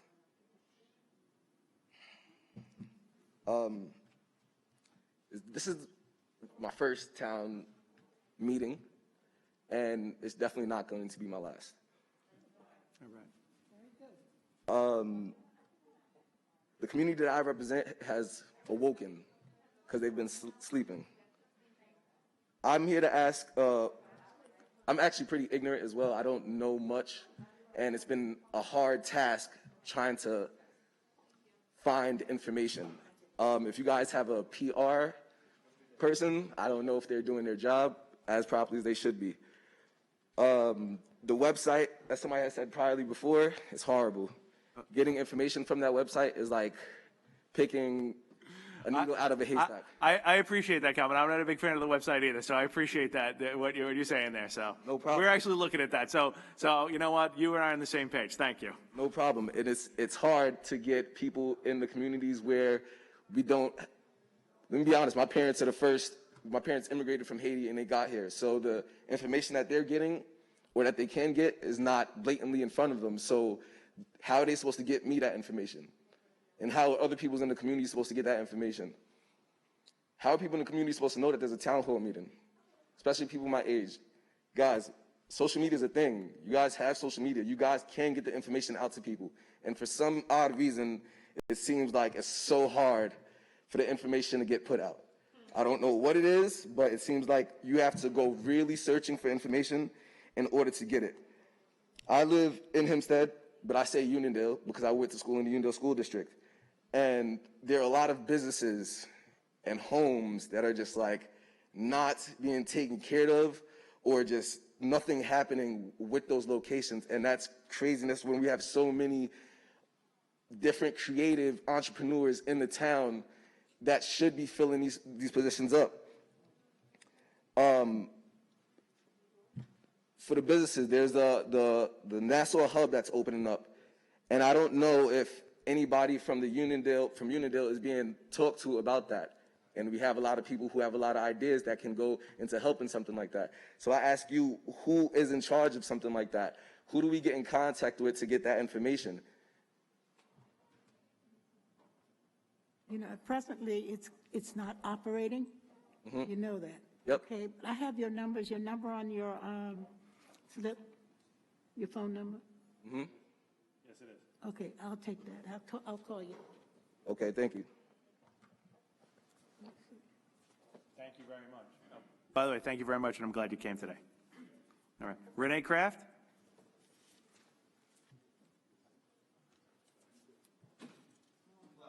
Okay. Joanne Cave?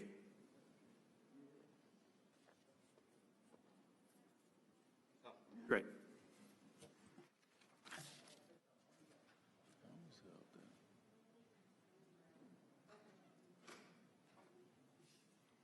Your name and address for the record, please?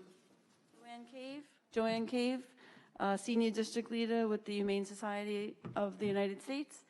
I hung around just to make a comment because what Valerie Lamp had read into record, her email, raised some very important questions regarding the many unanswered questions relating to the outsourcing of the TNR services. Like how will the trapping work, the training to trap, the lending of traps, recuperation after TNR, and adoptable kittens and cats, all things that obviously are very important to the program. Also, I was very shocked to learn that the town of Hempstead has a mobile TNR unit that was purchased in March of 2015 with taxpayer money, and in 5 years, the recently foiled record revealed that there is only 1,881 miles on it. So clearly, this vehicle is not being utilized even remotely close to its potential. And perhaps use of this existing vehicle can be incorporated into a plan for retaining the TNR program on premise.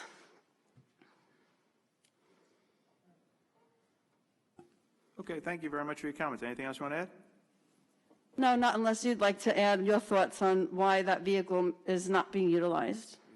We appreciate your comments, and we appreciate any feedback you've given us. Thank you. Thank you. All right. Have a great day. Drive home safely, please. Ms. Meriday? He's going to, hold on. Ms. Meriday, wait, let him just clean up first. Okay.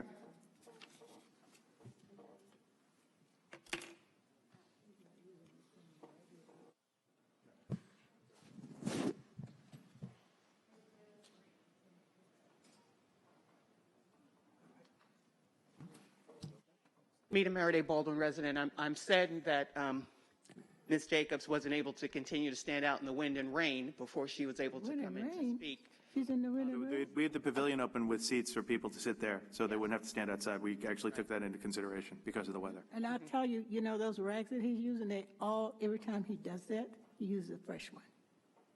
They're not the same, Miss Merriday, because we don't want you to get sick, and I don't want to get sick again. Right, okay. I appreciate that, and I'm glad that you are doing better. And as I said earlier, for those that say that, you know, it's time to look up the website and pull up information, as I said, since March 12th, I have been working in Queens, pretty much front lines, and I'm a 9/11 first responder with vulnerable conditions on my own. But I had to step up to work with a critical care physician with his over 3,000 patients, including veterans and people of color who are in a vulnerable status due to this pandemic. So unfortunately, I don't have the time or resources to delve into we all agree upon the disaster called our website. I continue to be stressed at the fact that there were 21,000, that was the point I wanted to make with regard to that item 52, that 21,000 people took the time to sign a petition that you were not going to allow them an opportunity to possibly be here at September 8th to speak about that issue as it pertains to TNR, speaks loudly to once again not feeling that we have representation for the amount of money and the taxes that we pay in this township. I continue to be disappointed as I look through the record of this agenda, once again, that we continue to use contracting for politically connected, relationally connected people in this township to the detriment of the residents who do pay their taxes here, who are working very hard to try to stay here and have no representation. I have yet to see, again, any diversity as it pertains to inclusion. Not one contractor has been listed on that document or publicly stated as a minority, woman, veteran, disabled, business, enterprise. That is a problem for me. And to once again see applications for gas stations, be it convenience stores or whatever, proliferating in communities, particularly those of color, when there's an 18-page conservancy document for the Woodmere Country Club, based upon the premise that there's public input and making sure that we keep an environmentally sound community for the residents.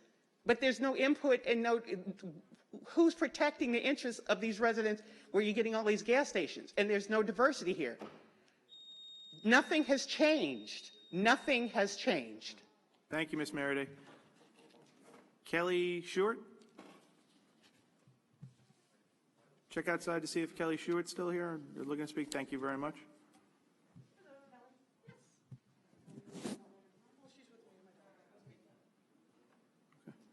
Your name and address for the record? Hello, Kelly Shewart, Merritt, New York. And I'm speaking about the TNR for the town of Hempstead. My daughter Tara is here with me today, and we both do TNR locally in our neighborhood.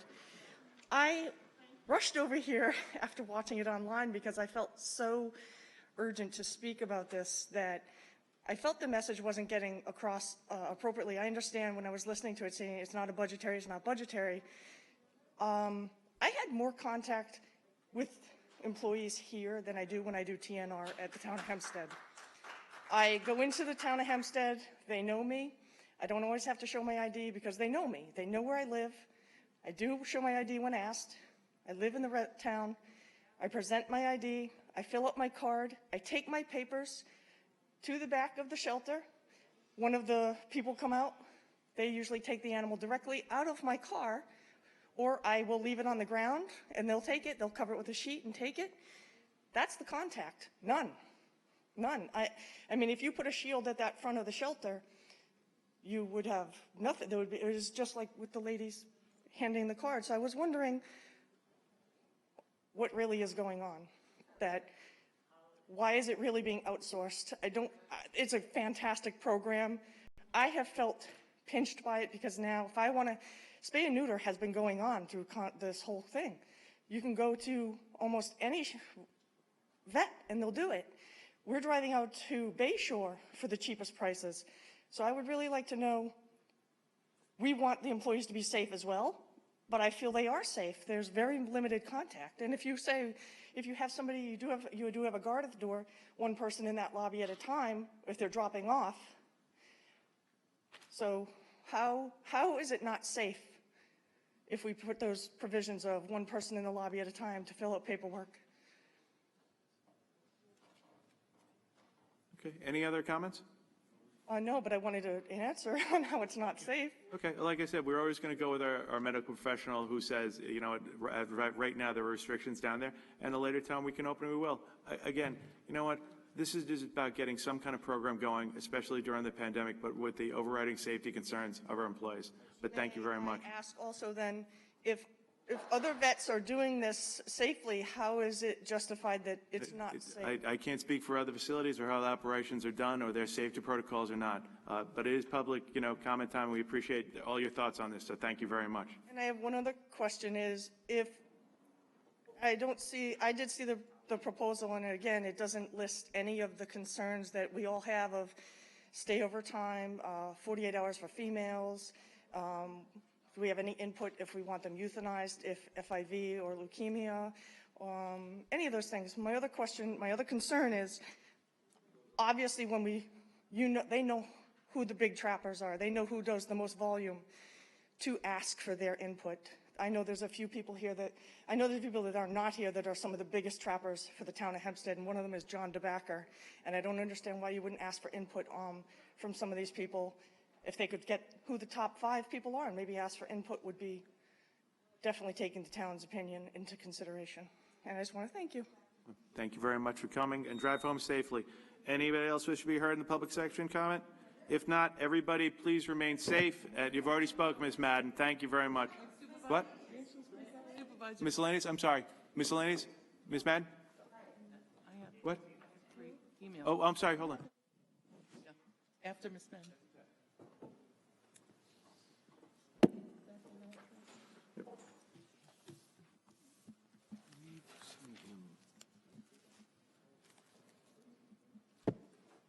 Supervisor, you talked about open and transparency, and there's anything Ms. Madden, before you go, did you already speak in the miscellaneous part? No. Okay, I just want to make sure. That's all. I'm just checking the thing. That's all.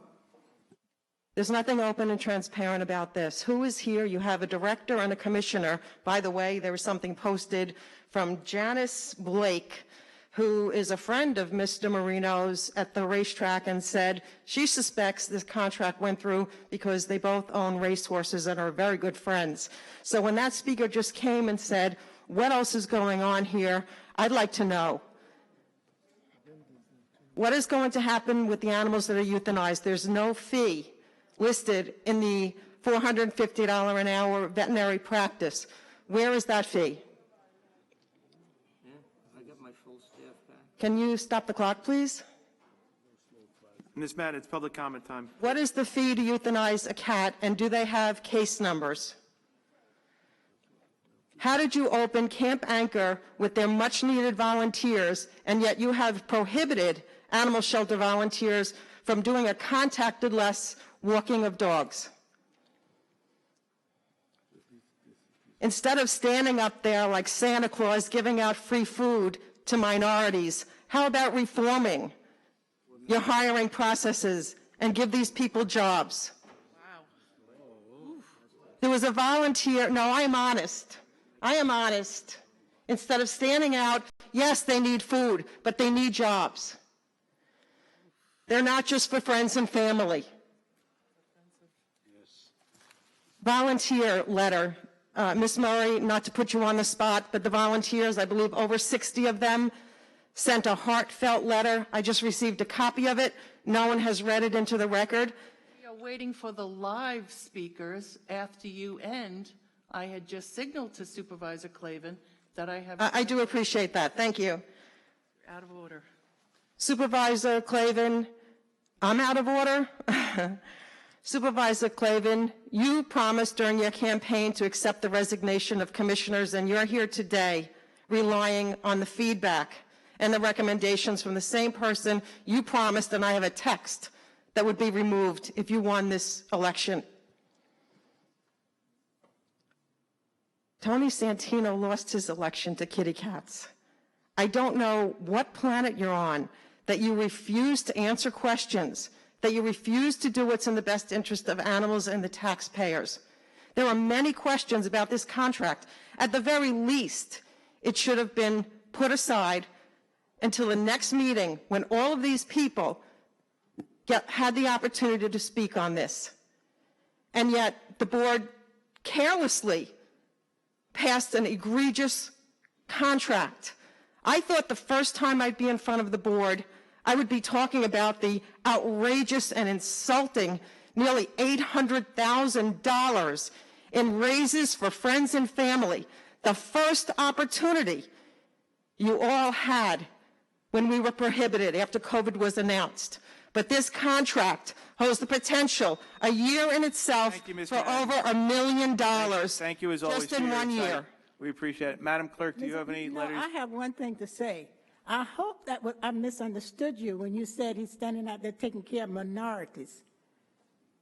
What I said, and what I strongly suggest, and yes, I am saying, and that these minorities are cheated in a sense that they don't have a fair opportunity for employment in this town.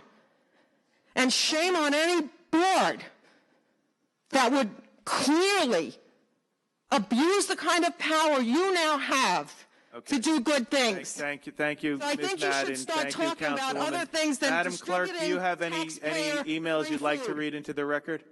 I do. I have Thank you. 3. Okay, great. The first one is from Renee Kraft. I know she was mentioned, she's left, but she also had sent an email to the Town of Hempstead Supervisor Donald Clavin and the council members. I'm a taxpayer living in the Town of Hempstead.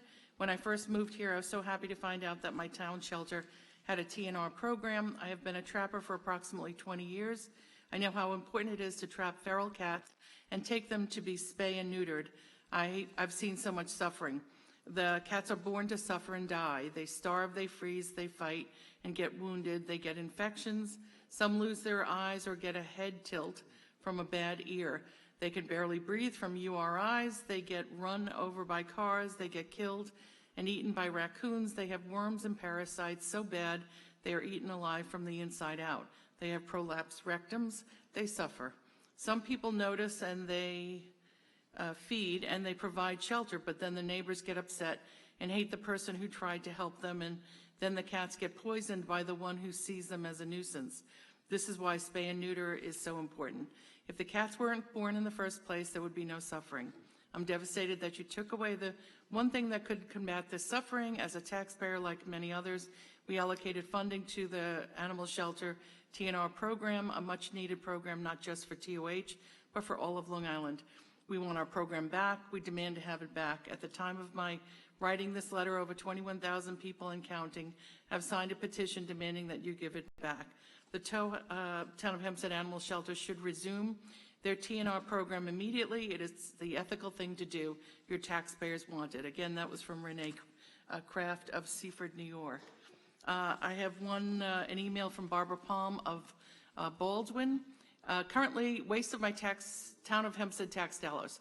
Currently, the Town of Hempstead is setting the stage to fritter away my tax dollars. We're paying 3 entities to do the same work currently performed by the Town of Shelter employees. In years past, Town of Hempstead maintained an animal shelter to house lost pets, strays, and surrendered pets from residents. The town worked to care and shelter the animals, to run an adoption program to get homes for the animals, to remove kittens living on the streets, to sterilize the adult community, cats, to work with dogs with behavioral issues so they would be good pets, to reduce euthanasia rates so statistically there would be a no-kill shelter, and to create an environment that would be people-friendly, and encourage youth groups and animal rescue groups to visit the shelter. COVID changed our lives. Everything was shuttered. The pandemic reigned. Now, 5 months later, businesses and organizations are returning to activity. Veterinarians are seeing patients, and rescue groups are doing adoptions, allowing only screened adopters wearing masks into the buildings and accepting new rescues. Town of Hempstead Shelter, the surgery and medical staff have been wearing masks, gowns, and gloves throughout the pandemic and doing surgery on injured animals and medical care of shelter residents. Animal control officers have been doing limited field work and a reduced workforce has been manning the building itself. Other employees have been performing their work from home, excuse me, and many part-timers were laid off. Residents began agitating for limiting reopening of the shelter programs. Instead, the town announced in June that they were looking for bidders to run the TNR program out of the shelter. The one known reply to this bid request was Central Vet of Valley Stream, a multi-location veterinary office with locations in Queens, North Hempstead Township, as well as Valley Stream. The town extended the bid submission from June 18th to June 25th, and Central Vet filed on June 24th. Their bid proposal described the expertise of their office, staff, and equipment to handle surgeries of dogs and cats. No mention was made of their experience in handling community cats. Central Vet did not describe a proposed TNR schedule beyond to mention that cats would be accepted 4 days a week as requested by the town. Central Vet's proposal was silent as to the number of cats they were planning on accepting from the town's residents, nor was the location of the recuperation facility described. The town council announced the acceptance of the bid would be announced at the August 4th town meeting. A bid request was announced the end of July for the privatization of the shelter itself. I was advised by knowledgeable individuals who perused the RFP prepared by the town for bidders that the request was not for the bidder to run the entire shelter operations. Basically, the bidder was to handle adoptions, care with the sheltered animals, and handle public relations. The shelter would still have animal care officers, and no employees would lose town employment unless they choose to work for the bidder or quit. And why was the TNR RFP to be awarded before the shelter privatization bidders were even due for submission on August 31st, 2020? It would strongly appear that by the close of 2020, if all bids are awarded, the taxpayers will be paying for Town of Hempstead shelter employees, for Central Vet TNR expenses, and for the winning bidder expenses on the shelter privatization RFP. Sadly, I do not have all facts and figures. Based upon my involvement with the TNR program since 2009, I feel comfortable stating the shelter easily performs surgery on 25+ community cats a day. Town records reflect the shelter veterinarian's salary was $100,000 in 2018, or roughly $300 a day. And the daily vet work would involve other shelter medical activities beside the TNR. Missing is a second vet's payments, an independent contractor. In comparison, Central Vet is going to charge the town a minimum average of $72 a cat, normal male $65, and normal female $80 divided by 2. If they did 25 cats, they would charge the town $1,800 a day. I believe the addition of the cost of the second vet to the in-house TNR costs will reflect a lesser fee. I believe this shows the Town of Hempstead taxpayers will be paying less with in-house TNR and more by utilizing off-site TNR facility. Concerning the privatization of a town function, most town employees are civil service members of CSEA, receive benefits and pensions, and therefore jobs will have to be found for them if their current job is eliminated. The low bidder to run part of the town shelter may well supply new employees and volunteers, but no matter what deals are struck as to what workers are no longer needed at the shelter, these employees will be found financially commensurate employment with the town, and therefore the town payroll payments are not being reduced. And now the town will be responsible for contractual payment for the winning bidder. The end result appears to be additional monies being paid to the new bid winner, and the already employed town employees. And ultimately, the monies the town receives comes from the public, the taxpayer. I do not see where these bid proposals are in the best interest of the hardworking Town of Hempstead resident and taxpayer. It appears to me that we are paying almost what exists now, with the exception of some part-time employees, plus adding payments to 2 RFP winners. I urge you not to award either contract to a third party. Again, that's Barbara Palm of Baldwin. This is from CJ Ray. I don't know where this person is from. Due to COVID-19, please receive and review this email into the minutes and read this email into the minutes of the August 4th, 2020 Town Board meeting for the Town of Hempstead. The volunteer program at the Town of Hempstead Animal Shelter has been in practice for 10 years. On any given day, 30 volunteers show up free of charge and donate their time in the form of walking dogs and socializing cats and kittens. We participate in in, day out, I think it's day in, day out, of the shelter, foster field trips, and public events showcasing our animals. For 4 months, our activities have been fully suspended. We understand that COVID-19 has changed the world as we know it. Thankfully, Nassau County has been elevated to level 4. We respectfully request to be returned to our active duties. Other municipal shelters and rescue organizations have been up and fully functioning for 3 weeks now. Protocols include PPE, limiting schedules, which reduces contact, and having volunteers refrain from entering the facility, and dogs put in outside X-pens. For 3 weeks, these organizations have not had one issue. With the current situation and the reduction in part-time staff, the free volunteers are more valuable than before. Please reinstate the volunteer program as we look forward to helping the homeless dogs and cats have a better quality of life. Could you imagine being used in an interaction of 1 hour, which included walking, training, sitting, brushing, reduced to a 20-minute pen visit? Respectfully, the active volunteers of Town of Hempstead. And last, email from Valerie Lamp from the Shoes of the People. We believe that good government includes public participation. While the COVID-19 pandemic has presented many challenges, there are many examples of municipalities finding ways to allow for and even urge the public's participation. Many have leveraged Zoom or Microsoft Teams. Others have provided traditional conference call options, and others offered the option of in-person meetings with social distancing and masks. Floral Park is an excellent example of a municipality that actually offers all 3 of the aforementioned ways to participate and to be heard. Where there's a will, there's a way, and I'm not speaking for myself, but on behalf of the 70 people who composed an email, which for the first time went unread into the microphone. We believe that America's largest township can do better. This is a historical time where leaders will rise to the top and shine. This is an era where your public should be encouraged to speak up on any issue, and you, as their representatives, should want to hear from them now more than ever. How else can you weigh their concerns? Also, they may have some fantastic ideas and solutions. I believe the meetings should be promoted, and at least 1 week prior to public meetings, people should be encouraged to attend, email, etc. Merely having a calendar on the town website is not enough. That is, not if you really want to hear from your constituents. Lastly, in addition to the emails, a petition with almost 22,000 signatures was not ever addressed. As Renee Kraft, who authored the petition and is a Town of Hempstead resident, so eloquently put it, it is not enough for our emails to be read. We deserve answers. I couldn't agree more. What about you?